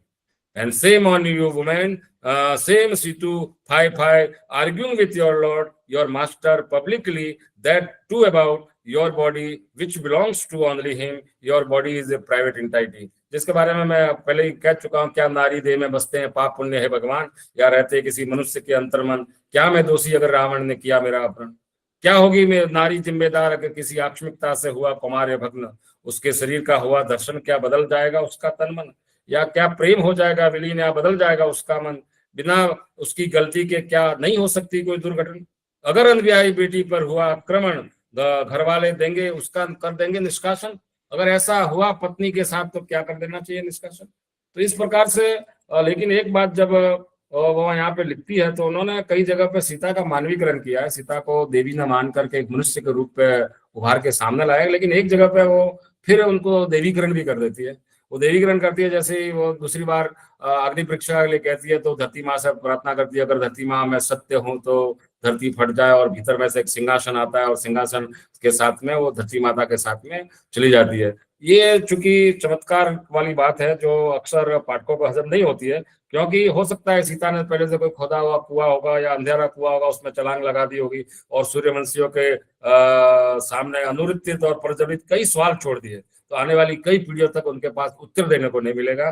तो उन्होंने इसमें लिखा था कि the miracle happened, the redemption emanated when I was in the trance of unconditional renunciation, the earth got divided at my feet and a golden throne arose. Mother Earth, the ultimate woman, arose and took me in her lap, and when you and the whole of the Ayodhya was bemused with disbelief, time and tide stood still for a while. जिसका मैं अनुवाद किया था, चमत्कार जब मैं कर रही थी निशर्त आत्म विसर्जन, अचानक मेरे पैरों के नीचे की फटी जमीन और भीतर से पैदा हुआ एक स्वर्ण सिंहासन, धरती माता परम नारी प्रकट हुई बार ले गई मुझे अपनी गोद में बिठाकर भीतर, थम गया हो मानो समय और द्वार, थम गया हो मानो समय और द्वार। तो इस प्रकार से तरह तरह के सवाल जो है ये आप सीता के अंदर मिलेंगे। और पहले सीता को कई नामों से संबोधित भी करती है, Sita, Vaidehi, Janaki, Rama, call her what you may, Sita, Janaki, Vaidehi, Rama, she is a woman, she is every woman, the propagated, interpolated role model. भले ही को उसे सीता, जानकी, वेदेई, रामा, मगर वह रहेगी हमेशा ही वामा, हर महिला में बंद आदर्श का जामा। अब सीता की उत्पत्ति को लेकर के भी उन्होंने बहुत सारी व्याख्या की, खूब सारी रामायण पढ़ी है, तरह तरह की चीजें लाई है। जनकपुर के राजा जनक और राणा सुनैना की दत्तक पुत्री माना जाता है। कई जगह पर जनकपुर सीतामढ़ी नेपाल के पास है, उनका जन्म स्थान है, वहां पे वो जनक और मेनका से भी उत्पत्ति है। रामोख्यान में विमल सूरी का प्रेम में जाएंगे तो पद्म से भी पुत्री मानते हैं। वेदवती का भी सीता के रूप में जन्म लिया माना गया है। अलकापुरी में वैद्य की पुत्री मीनावती है। रावण और मंदोदरी के गर्भ से भी जन्म के रूप में माना गया है, कहीं पद्मावती के रूप में भी जिक्र आता है। तो इस प्रकार से जितनी तरह तरह की आप रामायण पढ़ते हैं उतने प्रकार के तरह तरह के कंसेप्ट विचारधारा सामने आती है। तो उन्होंने कहा जैसे फादर कामिल बुल्के साहब ने राम कथा लिखी और उसमें 256 रामायण को संग्रह करके उन्होंने गद्य के रूप में अपने व्याख्यान उसमें सब जोड़ा था और अपनी पीएचडी की थी। तो इसी प्रकार से सीता इस दिखने में भले छोटी सी किताब दिख रही है, लेकिन उसके अंदर उन्होंने इतनी रामायणों को डाला कि आप जब पढ़ेंगे तो तरह तरह के सवाल आपके समक्ष उभर के सामने आएंगे, तरह तरह की चीजें सामने आएगी। तो इस प्रकार से वो कहती है, लेकिन अंत में ये भी बोलती है कि चौथे स्वर्ग में वो सीता स्त्री और पुरुष का जो संबंध है उसको अन्य घनिष्ठ माना जाता है, अन्यतम घनिष्ठतम मानती है। वो खुद कहती है कि I am the beautiful wife of Ram, my story is to best observance of dharma, notwithstanding the harsh test of life and time. तो इसका अनुवाद मैं इस प्रकार से किया था, मैं हूँ राम की कर्तव्य प्राण सुंदर पत्नी, मेरा जीवन धर्म की सबसे सुंदर अच्छी कहानी, अनेक यातनाएं झेलने के बाद भी सुनो मेरे मुख जुबानी। तो इस प्रकार से आप जैसे जैसे जाते हैं वैसे वैसे ही उसके अंदर नई ज्यों केले की पात में पात, यूं कवि की बात में बात में बात, कवियत्री की बात में प्रसंग के भीतर तरह तरह की चीजें उभर के सामने आती है। स्वयंवर को लेकर के एक जगह कहती है वो खुद कि the colossal bow was the backdrop, the condition of my swamper. I ponder over idea of father's choice of a groom for me. How could the swamper be integrated thus? The choice of husband should be the woman's prerogative, not father's. वह विशाल धनुष बना मेरे स्वयंवर का आधार, दूल्हे का चयन पिता की पसंद, मन ही मन करने लगी विचार, क्या उन्हें पसंद है मेरा स्वयंवर? पति की पसंद नारी के लिए महत्वपूर्ण या पिता की शर्त? शारीरिक शक्ति की अपूर्व प्रदर्शन, क्या ताकत ही महिला के लिए बिंदु आकर्षण? इस प्रकार से कवयित्री प्रोफेसर नंदिनी साहू इस महाकाव्य में सीता के विद्रोह को देखती है। सीता हर प्रकार से विद्रोह करने के लिए तैयार होती है और 15वें सवाल में जब आप देखते हैं तो वो इतनी कड़वी भाषा है राम, कभी आप सोच भी नहीं सकते हैं कि राम जब कहता है कि मैं युद्ध जीता, मुझे तुम पे संदेह है, तुम आग के रोगी के दीपक ज्योति जैसे अच्छी नहीं लग रही है, तुम आग के सामने किरकिरी लग रही हो, तुम्हारे लिए सारी दिशाएं खुली हुई है, मैं अनुमति देता हूं, तुम जाओ जहां जाना जाओ, और रावण की दूषित दृष्टि तुम पर पड़ चुकी है, मैं तुम्हें ग्रहण नहीं कर सकता, तुम लक्ष्मण से शादी कर लो, भरत से शादी कर लो, शत्रुघ्न से शादी कर लो, सुग्रीव से कर लो, जिससे करना है वाल्मीकि रामायण में भी आता है, उन्होंने कंबन रामायण का यहाँ उद्धरण दिया है। और 15वें स्वर्ग में कहती हैं कि सीते, आई abandoned you from today. I took revenge on Ravan for being a coward, a thief, to abduct a lonely and helpless woman. Hanuman, Lakshman, Sugriv, Vibhishan made it achievable, but the war was surely not for your sake. It was to redeem my poor father's honor. My eyes perforate my heart at your very sight, and you lived alone in another man's house day and night. No man of your clan nor your husband was there to protect. Ravan could not have left you unpolluted. After all, you are a fine-looking, desirable woman, and all the glory and grace has left you now, and you are dismissed. You were born of unknown parenthood. तुम्हारा ठिकाना भी नहीं, आता पता भी नहीं है जन्म का. You were born of unknown parenthood. Thus, purity was already half challenged, and now you have lost it all. And you must not to be chaste anymore. A woman can never situate herself alone, and she is ever limerick, a running stream, or a creeper. She needs a man every time to safeguard her, and the dignity of a king prevent him from accommodating a wife and queen like you. Since you have crossed the Lakshman Rekha, you are free to take your decision now on this end, and so not yourself to me. Go back wherever, find yourself, woman, another protector and provider. सीते, मैं आज तुम्हें करता हूँ मुक्त, कायर रावण हुआ अब समाप्त, की उसने अकेले असहाय नारी अफृत. हनुमान, लक्ष्मण, सुग्रीव, विभीषण युद्ध विजय के पीछे थे जरूर, पर रखना था मुझे पुरखों का सम्मान अक्षुण्ण. तुम्हें देखते ही मेरी आंखें भेदती मेरा हृदय, रही तुम अकेली अनेक दिन रात दूसरे आदमी के निलय. न थे वहां कोई वंशज, न पति देने को रक्षा सदैव. कैसे मानू रावण ने नहीं किया होगा तुम्हारा सतीत्व भंग. आखिर आकर्षक है तुम्हारे प्रत्येक अंग. अब तुम्हारी गरिमा हुई धूमिल और छवि कुरंग. ऐसे भी था तुम्हारे कुल का न अता न पता, पहले से ही तुम्हारी आदि अधूरी पवित्रता. अब तुम सती नहीं होगी पतिता, अब तुम सती नहीं हो गई पतिता. रहती क्या नारी अकेली अपराजित, कभी बहती धारा, कभी लता तो कभी गीत संगीत. सुरक्षा हेतु पड़ती हर समय आदमी की जरूरत. राजगरिमा नहीं बना सकती तुम्हें पत्नी, और नहीं रही तुम बनने योग्य रानी. जब से तुमने पार की लक्ष्मण रेखा की निशानी, अब तुम हो अपने फैसले लेने के लिए स्वतंत्र. मुझे मत दिखाओ अपना कुचित चेहरा, और जाओ अन्यत्र खोजो अपने कोई हमदर्द, रक्षक, प्रदाता या संयंत्र. इस प्रकार से कितने कठोर वर्ड उन्होंने सुने, और उनके दिमाग में क्या गुजरी होगी ये कौन जान सकता है. जिन्होंने पूरा दिल से उसको पढ़ा होगा या लिखा होगा वो इस बात को समझ सकते. इतने कठोर शब्द राम के मुंह से सीता का हृदय चलनी कर दिया होगा. एक विद्रोही नारी के रूप में फिर उनका जन्म विद्रोही नारी के रूप में आना ही था. तब उन्होंने एक सवाल किया था कि जब हनुमान मुझे खोजने आए थे तो उन्होंने तभी कह देना था कि मेरा विश्वास नहीं है, तुम रावण के यहाँ रहती तो मैं तभी सुसाइड कर लेती, तभी मैं मर जाती, तो मैं तुम्हारे सामने आज ये दुख दिन देखने को नहीं पड़ रहा. When Hanuman came to see me, then why did not you have done? He informed me of your deep pain of separation. He is immoral to betray a woman of pure emotion. I would have ended my life had Hanuman told me at that husband's faith is no more mine, but you had not sent a message about my conjugal betrayal. You are Maryada Purushottam, the best of all men, yet you employ such foul tongue for a woman. For blunder of Ravan, your wife you condemn. जब हनुमान आए मुझे देखने, क्यों नहीं किया परित्यक्त, तब उसने कराया मुझे गहरी वेदना से अवगत. क्या नहीं ये भावुक नारी को धोखा देने जैसा असत. अगर बताते हनुमान कर देती मैं जीवन लीला समाप्त. अब नहीं रहा मेरे पति का मुझ पर विश्वास मत, मगर तुमने मेरी पीठ पीछे किया विश्वासघात. तुम मर्यादा नरोत्तम, सभी नरों में श्रेष्ठ नर, फिर निर्दोष नारी पर इतना अत्याचार. रावण के अपराध के लिए तुम्हारी पत्नी जिम्मेदार. इस प्रकार का वो विद्रोह उसका शुरू हो जाता है, विद्रोह करती है. तो उसके बाद भी जो ट्रेजेडी आप सभी जानते ही है, सीता महाभारत की कुंती, उपनिषदों की जाबाला, या भरत की माँ शकुंतला की तरह एकल माता रह करके भी अपना परिवार को लवकुश को पैदा करती है.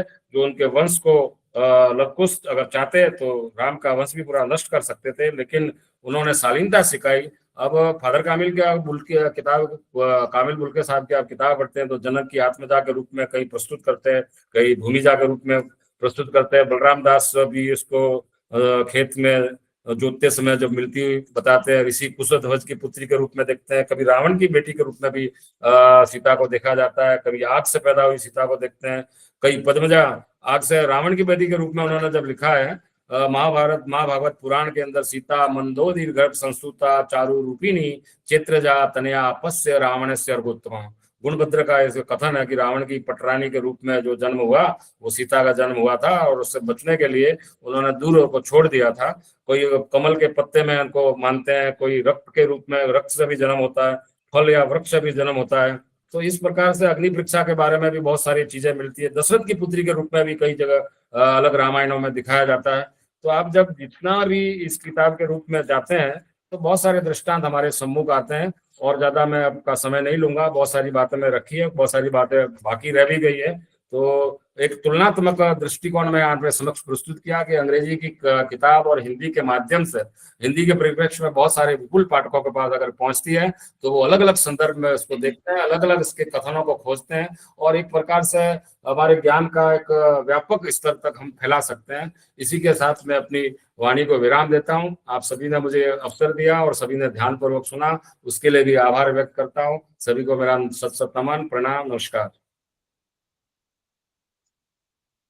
सर, ऐसे बहुत ही कम समय में मैं समझ सकती हूँ कि ऐसे महाकाव्य पर आपने बहुत ही सुंदर तरीके से प्रस्तुति की है, और आपके इस विमर्श है संगीतात्मक पांडिचेरी यूनिवर्सिटी ने प्रोग्राम किया था, उसमें 34 बड़े बड़े आर्टिकल है, आलेख है, और इनके काव्य संसार के बारे में एक किताब का काम किया था। नन्हे साहू का काव्य संसार कविताओं के ऊपर में है, और ये प्रलेख से उनकी कहानियों के बारे में है, ये चुनिंदा कहानियों के रूप में।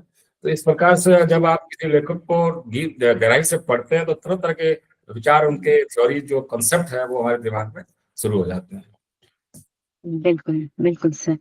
और ऐसे ही आप संगीतात्मक, खासकर मैं बताना चाहूंगी, एक लाइन में आप जिस सुंदर तरीके से संगीत के माध्यम से उस भाव को स्पष्ट किया है वो वाकई में अनोखा था। और ऐसे संगीतात्मक और तार्किक व्याख्यान के लिए बहुत बहुत आभार sir.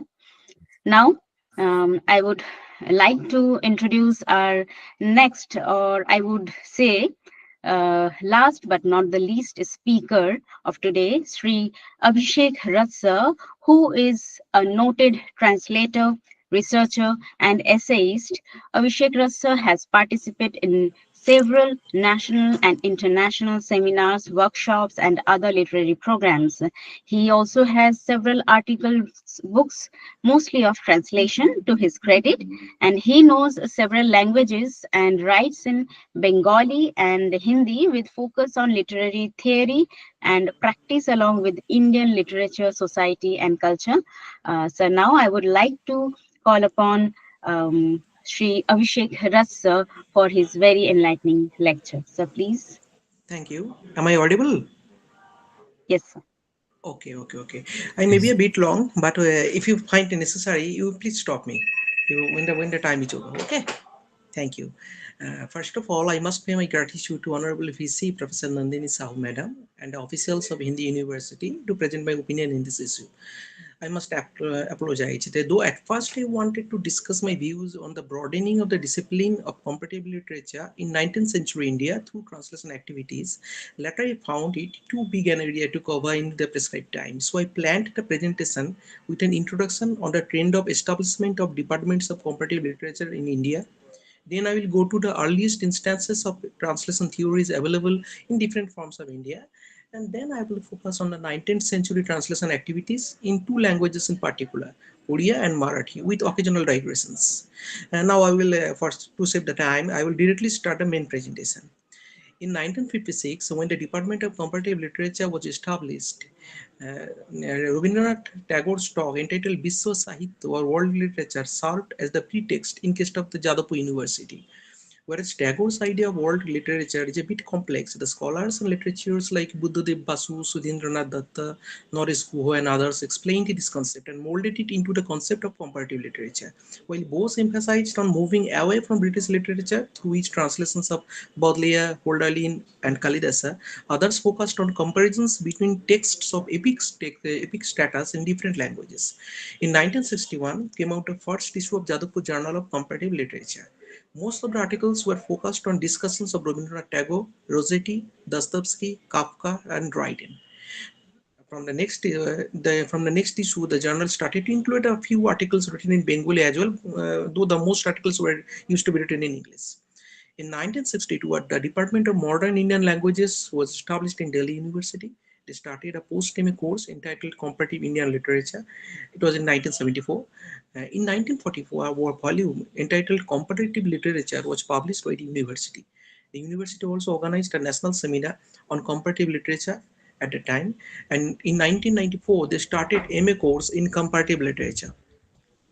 In 70s and 80s, comparative literature started to focused on in different universities like Trivandrum, Madurai Kamaraj University, Bharati Rasam University, Kottayam, and Pondicherry. The School of Tamil Studies in Madurai Kamaraj University included a comparative literature studies department. In 1986, Bir Narmad South Gujarat University of Surat formed a new department of comparative literature which focused on Indian literatures of Western India.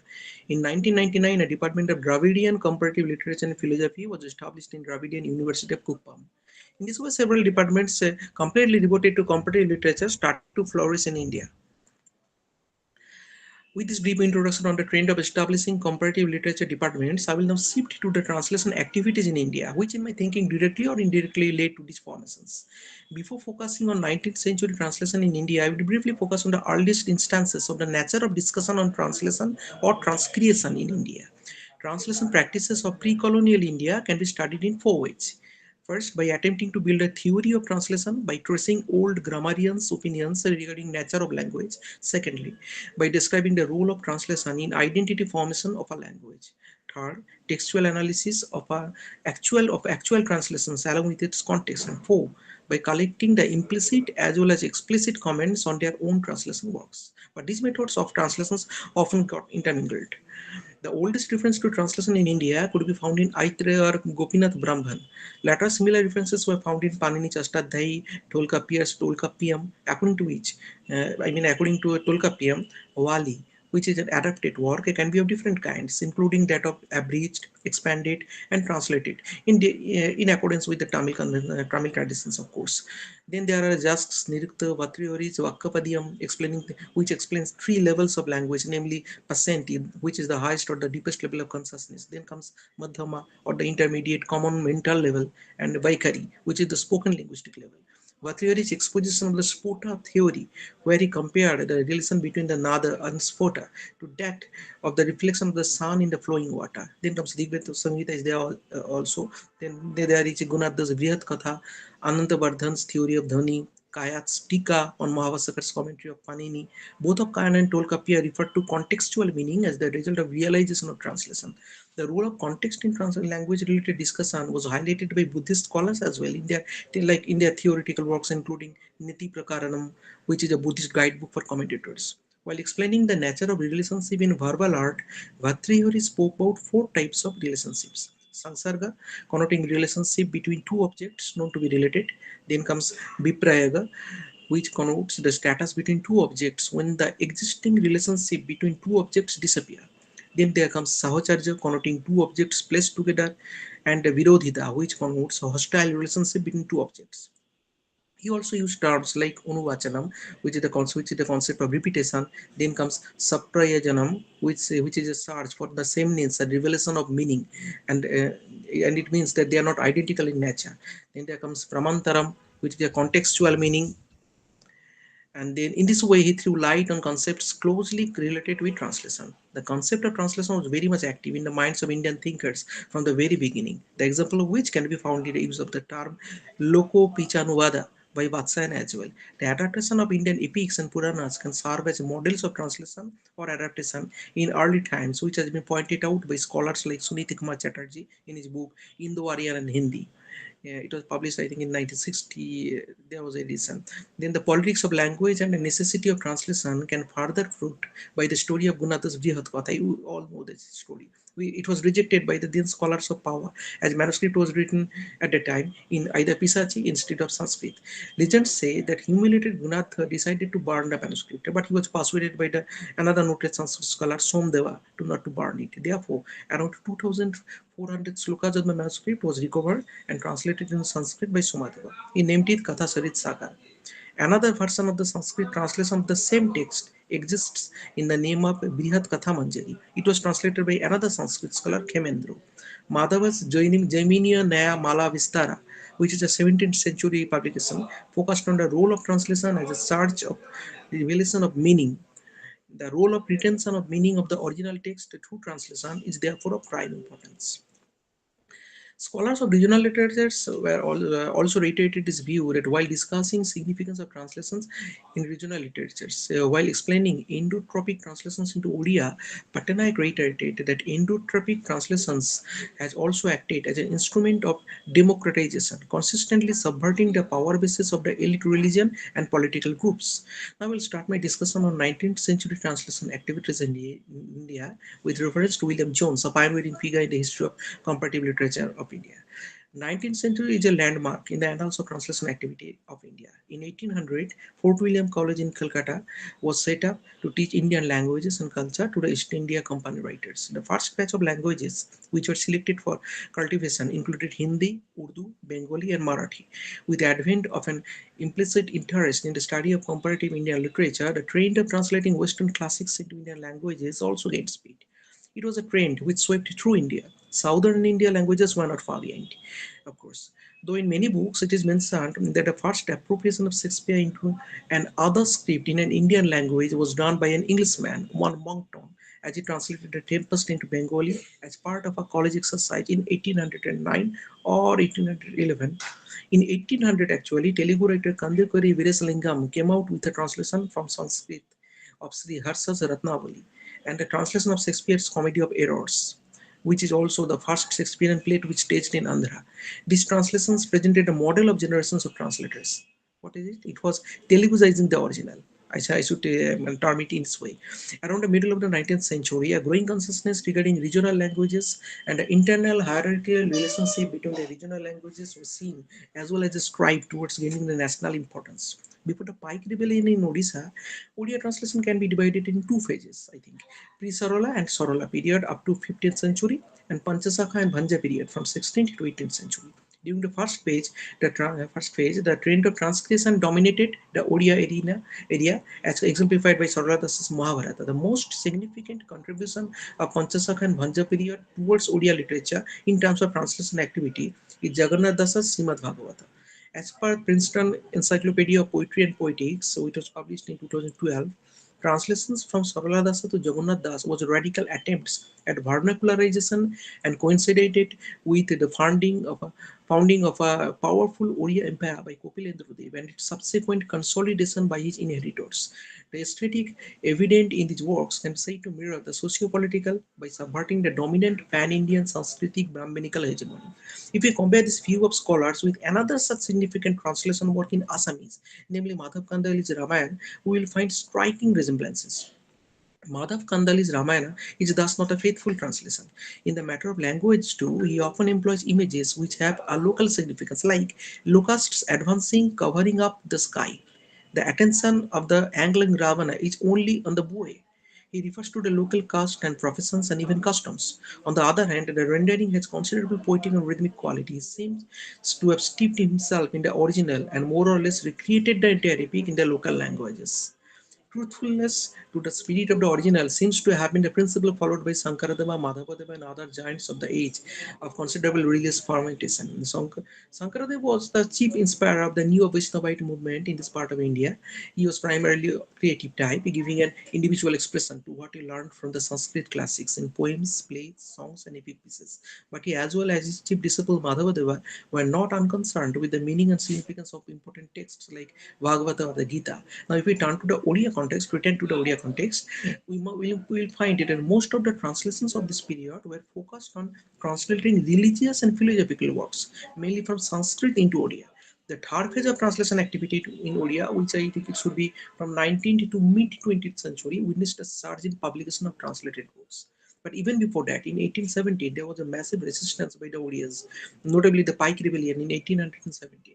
It may be called the first linguistic protest against the British rule and the Bengalis also. And it was followed by another Odia language movement in 1868. Due to the resistance from Odias, the rule of translation and inclusion of native officials was recommended under the British administration for the reformative purposes. After Pike Rebellion, a resolution was passed in November 1837 as Act Number 29, and through this resolution, Persian was officially replaced from Bengal Presidency. It ensured that from 1837 on, vernacular languages would be the medium of colonial governance at all, but the highest levels. On the other hand, in 1832, Persian was removed and replaced by vernaculars in Bombay and Madras Presidency. Following this, in 1875, Arya Samaj was founded with the aim of reincarnating the Vedic glory. For the sake of upholding the use of Devanagari script, Nagari Pracharini Sabha was established in Benares in 1893. On 18 April 1900, Nagari was given the same status of Urdu script as per the resolution of MacDonald. In 1910, Hindi Sahitya Sammelan tried to project Hindi as the national language, and in 1825, Congress accepted Hindustani as the official language. The issue of national language and the prescriptive use of dialects were very much in discussion in this period, as in an article entitled Some Objections to the Modern Style of Official Hindustani, Grouse proposes Hindi as the national language, as he compared it with the unnatural origin and artificiality of the Urdu language.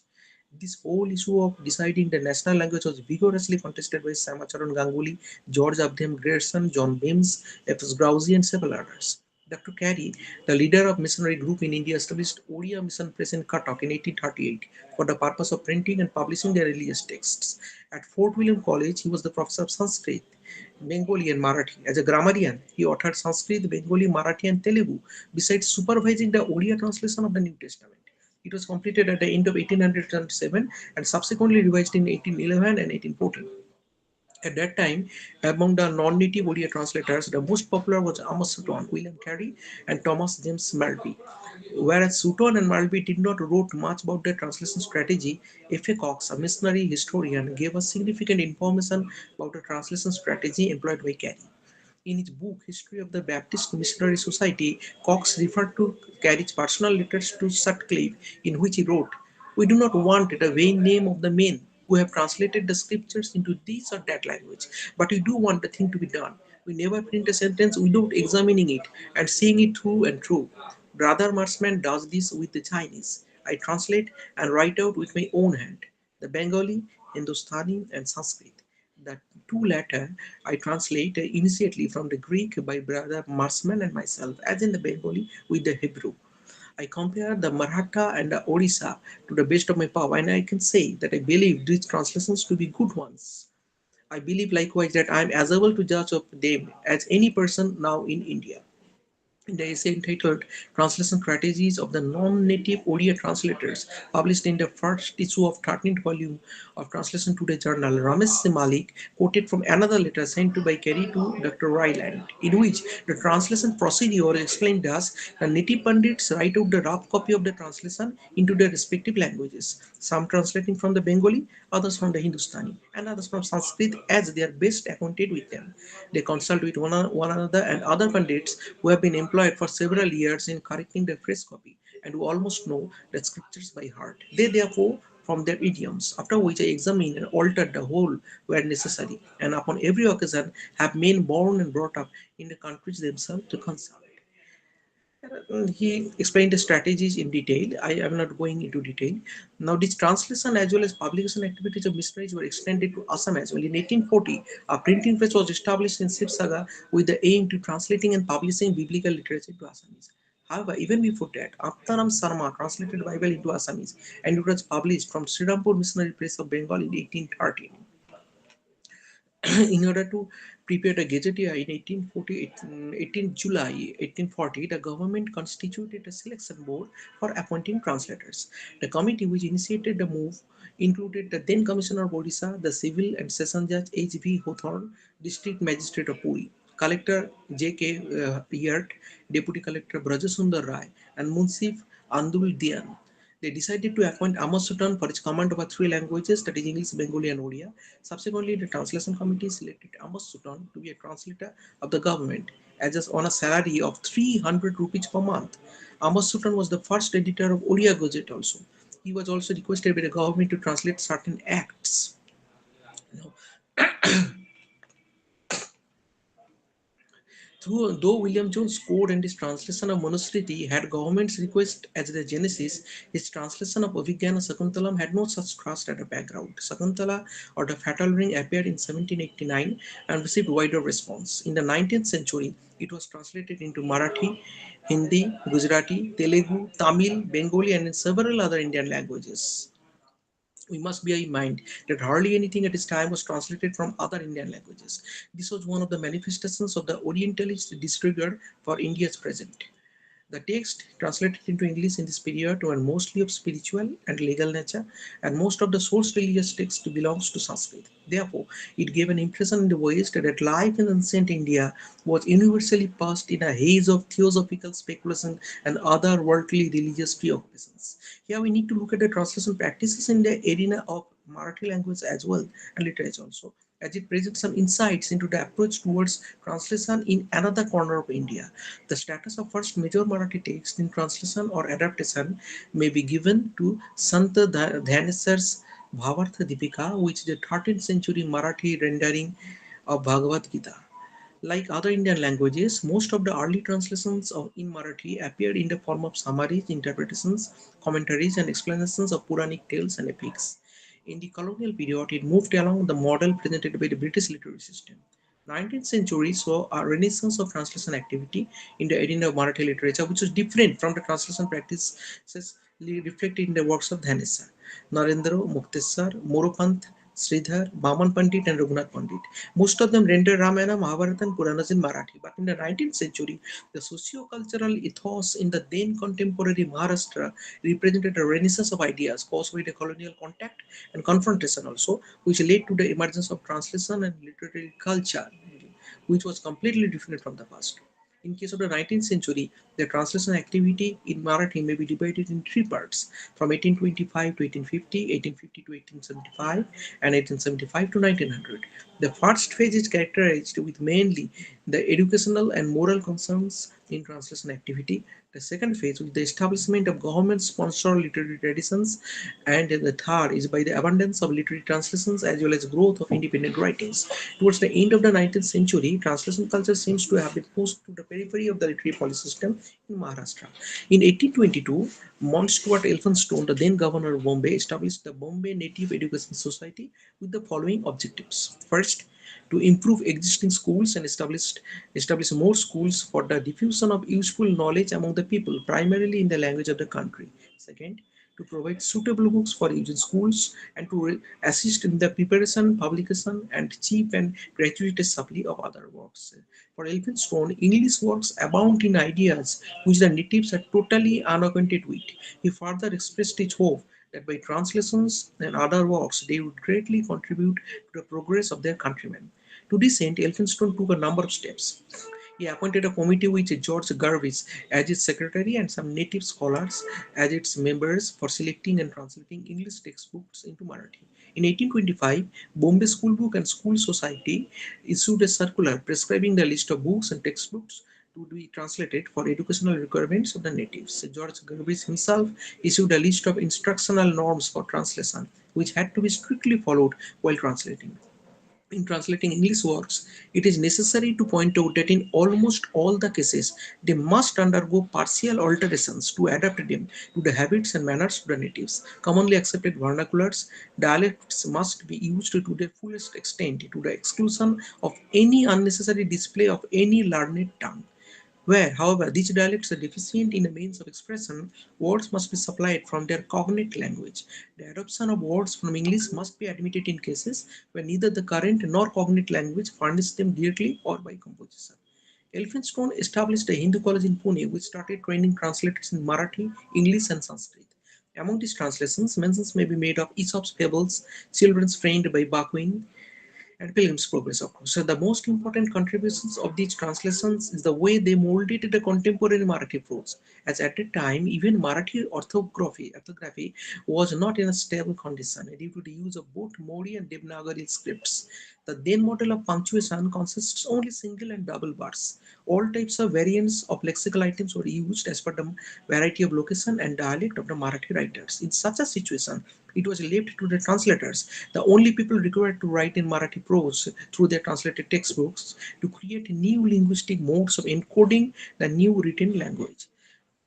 Right from extending existing semantic domains of words and sentence structures to creating new subject specific vocabulary, new syntactic structures, and diverse styles, translators undertook a huge responsibility on their shoulders of crafting a new written Marathi.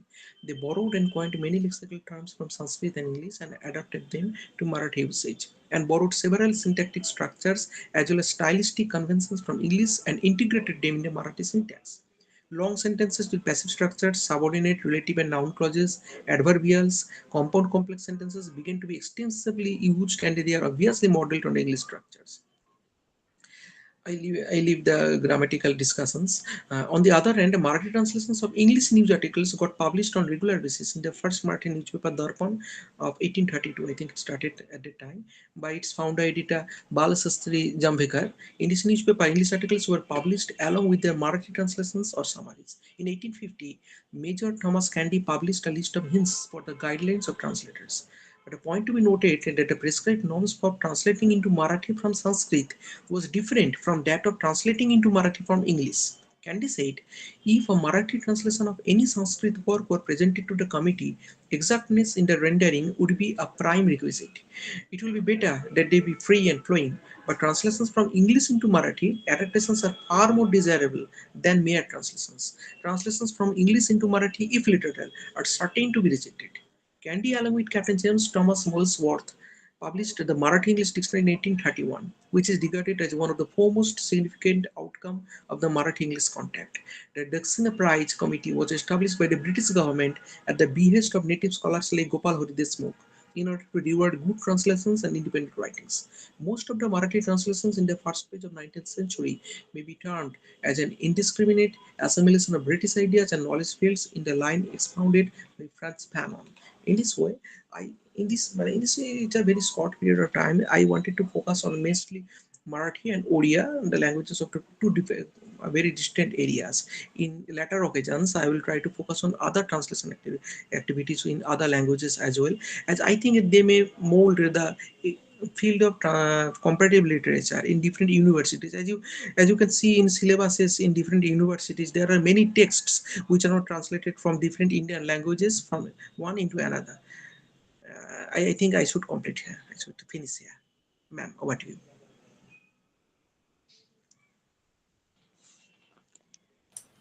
I've completed. Ma'am, now you can speak, ma'am. Thank you so much, sir, for such an comprehensive lecture, I would say. Now, I would like to request Professor Nandini Sahu, ma'am, for her very valuable critical remarks. Ma'am, please. Namaskar, everyone, once again. I was listening to all the three speakers very, very attentively. In fact, it was certainly a learning experience for me to come across so many new dimensions, so many new things. Uh, I have taken down some points. Maybe I should be allowed to give the points. Dinesh Maliji had to leave because he had to go to the office, so he could not be here. And then when Abhishek was talking about syllabus design and the universities who are dealing with comparative literatures, it resonated with my thoughts that when we designed the syllabus in Hindi University on comparative world literatures, see, we are not just going to do a comparative literature department, ours will be comparative world literatures department. So that is where we would be comparing uh, various canonical texts from the world literatures with Indian writings in English or with Indian Bhasha literatures in translation. And the department will teach primarily in Hindi and English and also to some extent Bangla. But we would be dealing with so many Bhasha literatures. So that is some information that I wanted to give. And when Professor Behera talked about late Professor Abhadesh Kumar Singh, who was also my PhD examiner decades ago when I did my PhD.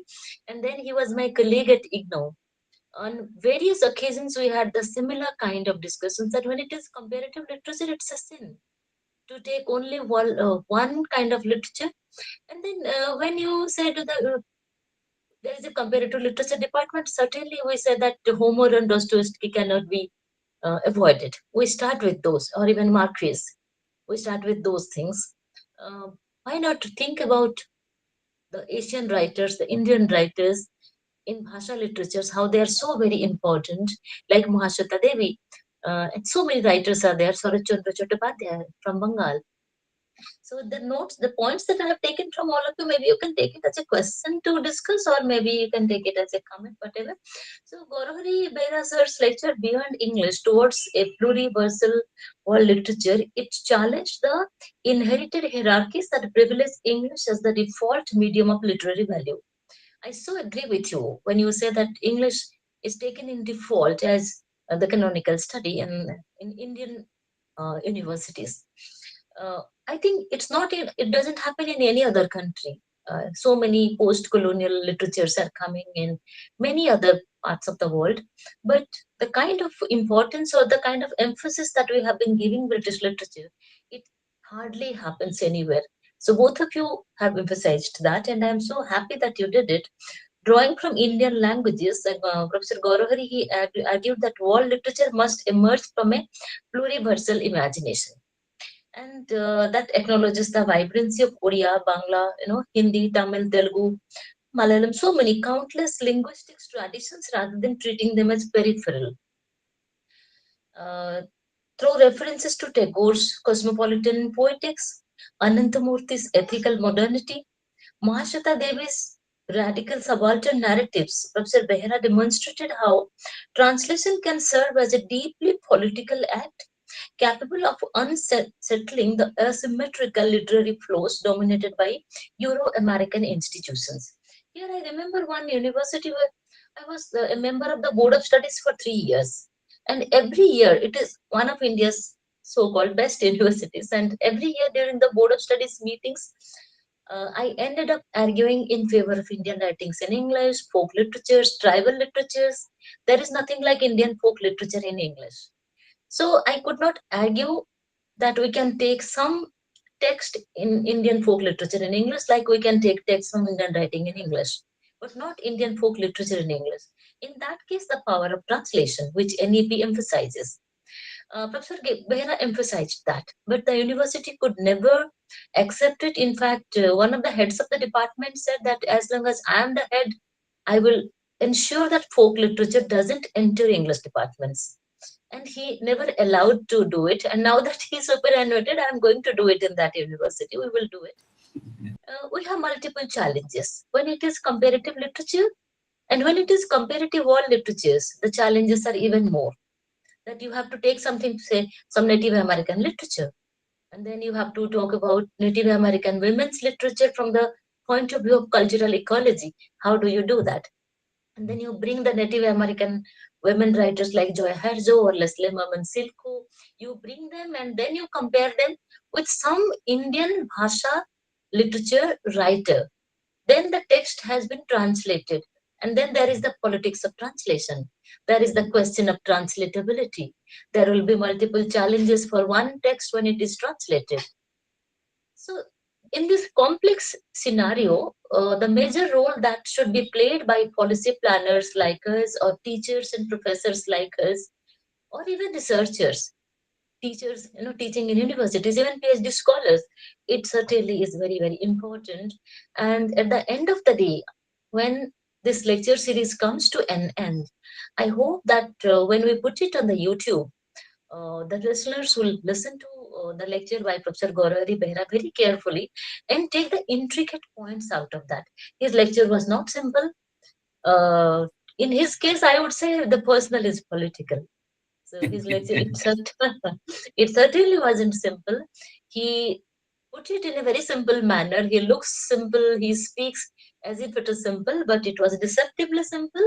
It was very complex. He pointed out some very complex questions, which I would think and rethink. And I would request my colleagues as well to rethink and incorporate those points in their research and, of course, in our syllabus, which is upcoming. And then in the many Ramayans in world literatures, Dinesh Maliji, well, his lecture was to some extent mm, leaned towards a couple of texts which he has translated, but it has to happen because he is so deeply involved in the act of translation. He is a practicing translator, and a practicing translator has such a huge contribution to Indian literature and to world literature. The texts which people might not have read from, say, Odia, he has translated those to Hindi and then to English. He has made local texts global. So my appreciation goes for Dinesh Maliji. He is an academic as well as a very emotional translator. So he talked about the narrative elasticity of the Ramayans, the many Ramayans, and the Ramayana as a global text that refuses singularity. uh, when he was talking about the many Ramayans, I remembered when I wrote Sita in 2014, I had read almost 300 Ramayans, many folk Ramayans. Only those things got refreshed in my memory, and I'm so grateful to him. Then he talked about the epic across the Southeast Asia, the Himalayas, colonial era retellings, folk variants of the translation, tribal adaptations, women's Ramayans, and the contemporary rewritings of the Ramayana. Mali emphasized how the Ramayana survives not just through uniformity, rather it has a remarkable ability to be reimagined, sometimes reverently, sometimes subversively. The Ramayana has been subversive in many folk versions as well. Like somewhere he said that in one of the folk Ramayans, Sita is the daughter of Ravan. So if somebody who is not a native reader, so for example, an American, he will read two Ramayans in translation. In one, Sita is Janak Nandini Janaki, and in another, Sita is Ravan's daughter. The person might get confused. So it can also be very subversive. The native Ramayans, he also pointed out very interestingly, very poetically. He spoke in poetic prose. And then across languages, cultures, and historical moments, he defined the Ramayana. He highlighted the comparative potential of studying Ramayans together. Can we read all the Ramayans together? That was his question. He argued that the Ramayans expand the discipline beyond textual comparison to a more dynamic understanding of performance, memory, embodiment, and cultural negotiation in all literatures. So he has actually attempted to take the Ramayana to be a part of a seminal text in the all literatures. We read Homer, Iliad, Odyssey in almost all the Indian universities in English departments. Iliad and Odyssey will be compulsory texts in the paper one, including everywhere, including Delhi University. I think in your universities, so they are compulsory texts. And the Ramayana has the potential to be a compulsory text in all literatures in any country. So Dinesh Mali is a dreamer, so he is dreaming about making Indian mythical texts, folk texts as a part of the world literatures, and I hope his dreams are manifested and the dreams become true. My congratulations to him in absentia and gratitude. The third lecture, Avishek Rath, it was very academic. Of course, nothing less is expected from a person like Avishek, who is from Sahitya Academy. He has been doing excellent work in Sahitya Academy. He meets various scholars, teachers, professors. So he spoke from his experience, and I appreciate that. Avishek Rath's lecture, The Broadening of the Discipline in Comparative Literature in 19th Century India Through Translation Activities. Abhishek, your emphasis on translation is something that we are already practicing, and we are trying to include another diploma course in translation studies. Now we have an MA in translation studies, but unfortunately there is no UGC NET in translation. So the students who do MA in translation, they do not have direction sometimes if they want to become professors. If they want to Actually, get okay, into any, may, yes, may, yes, may Abhishek, pardon me, may I interrupt just for 1 minute? please. Yeah. Actually, ma'am, even from 5 or 6 years ago in West Bengal, there are only two courses on translation studies. One by Yes. Jadavpur University, a Central course. It was a certificate course, 1 year certificate course. And then Mhm. there was one course run by Rabindra Bharati University. It was one course on translation and transcultural studies. Both courses were completed by me. And I found, man, it was surprising that both courses were focused on European texts and theories of Yes. translation by European scholars. There was not a Yes. single text, there was not a single text of discussion by Indian scholars on translation Yes. studies. And later Yes. due to lack of students and other things, the Mm. course run by Rabindra Bharati University, they also winded up the course. That course was also Oh. over. So Oh, that's why okay. I thought. Abhishek, thank you for informing this. But to your Yeah, happiness, Hindi University has an MA in Translation Studies. We have put the yeah, program great. guide and the syllabus in our website. Just go to Hindi Yeah, University website. You will see our entire program guide and the syllabus. And only that's great. yesterday I sent a request to Higher Education Department that now we want a diploma in Translation Studies. So That's we great. will That's take, great. yes. So in this multiple entry and exit options wala scenario we want to introduce. So in the diploma, we plan to introduce 10 courses in translation, out of which 6 to 7 we can directly adopt from the existing MA. Other 4 to 5 courses that we design, we will definitely take your help because you are, an expert in that area, and we will also invite Professor Gourhari to help us to design our Thank you, syllabus. ma'am. And Thank you. I have requested the Government of India to introduce UGC NET translation studies. I have submitted a tentative syllabus, which is not final, definitely not final. I'm not the expert That's of great. translation theory. Yes, I'm not the expert of translation theory, but in my capacity as a vice chancellor, I just submitted a proposal with a disclaimer that once it is approved in principle, we will completely redesign the UGC NET syllabus of translation studies. So maybe if it is approved, then I will need the help of people like you. And Thank you. Abhishek, you spoke about the foundational yet overlooked role of translation in shaping Indian literary modernity. Like you said Yes, just now, yes, that all the yes. texts were European, but in Yeah, the yeah, of shaping of course. Indian modernity, Indian Yes. literature should be taken. And Yeah, then actually, he talked. Hmm, actually, those texts they started coming after 19th century, most of them. But as I primarily focused on 19th century, I just overcome I over them. I goes over them, and in another lecture, I will try to focus on those areas, madam. Sure, sure. We will invite you many more times, Abhishek, not just another Thank you. more time. Be with us. And then you demonstrated how the 19th century literatures, marked by colonial encounters, print cultures, emerging public spheres, they have witnessed the unprecedented translation movements that brought Persian, Sanskrit, Bengali, Marathi, and European texts into the new dialogues. I like that idea very much. These exchanges, you have argued that they expanded the intellectual origin of early comparative practices in India long before the discipline received formal academic recognition. Even today, I won't say that translation studies has received the recognition of a formal department because of the lack of UGC net. Students who come from BA Hindi, BA English, or BA any Indian language, they get into MA Translation Studies.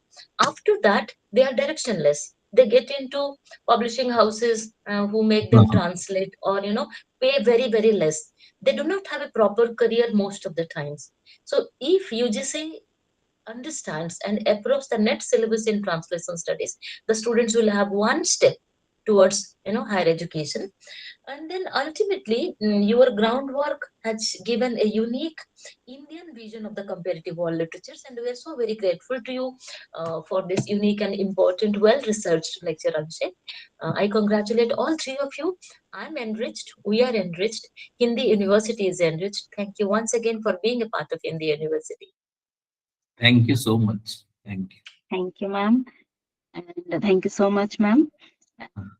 As we draw this enriching webinar on comparative world literatures to a close, I extend my heartfelt gratitude to everyone whose presence and support have made today's session both meaningful and memorable. On behalf of Hindi University, West Bengal, we offer our deepest appreciation to our esteemed chairperson, Professor Nandini Sahu ma'am, Honorable Vice Chancellor of Hindi University, for her inspiring leadership and obviously unwavering encouragement, which have been instrumental in bringing this academic initiative to fruition. Our sincere thanks are also due to our distinguished speakers, Professor Gourhari Behera sir, Shri Dinesh Mali sir, and Shri Avishek Rath sir for their thought-provoking presentation and scholarly reflections. Their insights into literature, culture, and historical interconnectedness across the world have profoundly enriched our understanding of the global literary field. We gratefully acknowledge the support of the university administration, our efficient technical team, and especially Mr. Raj, whose dedicated efforts ensured the seamless execution of this event. Above all, we extend warm thanks to our participants, faculty members, and students for joining us with such enthusiasm. Your engagement added depth, warmth, and intellectual vitality to today's gathering. And I must say, let us carry forward the spirit of comparative inquiry and cultural dialogue that this webinar has so beautifully nurtured. Thank you once again. We look forward to your presence in our forthcoming academic endeavors, as Ma'am already said. Thank you so much, Thank and you, thank you, namaskar. thank you, Thank you Thank so you much. so much. Thank you so much. Namaskar. Thank you. And congratulations to Paromita for holding this lecture successfully. Yeah. Thank you Thank so you. much. Congratulations. Thank you. Definitely. Thank you. Okay. Namaskar.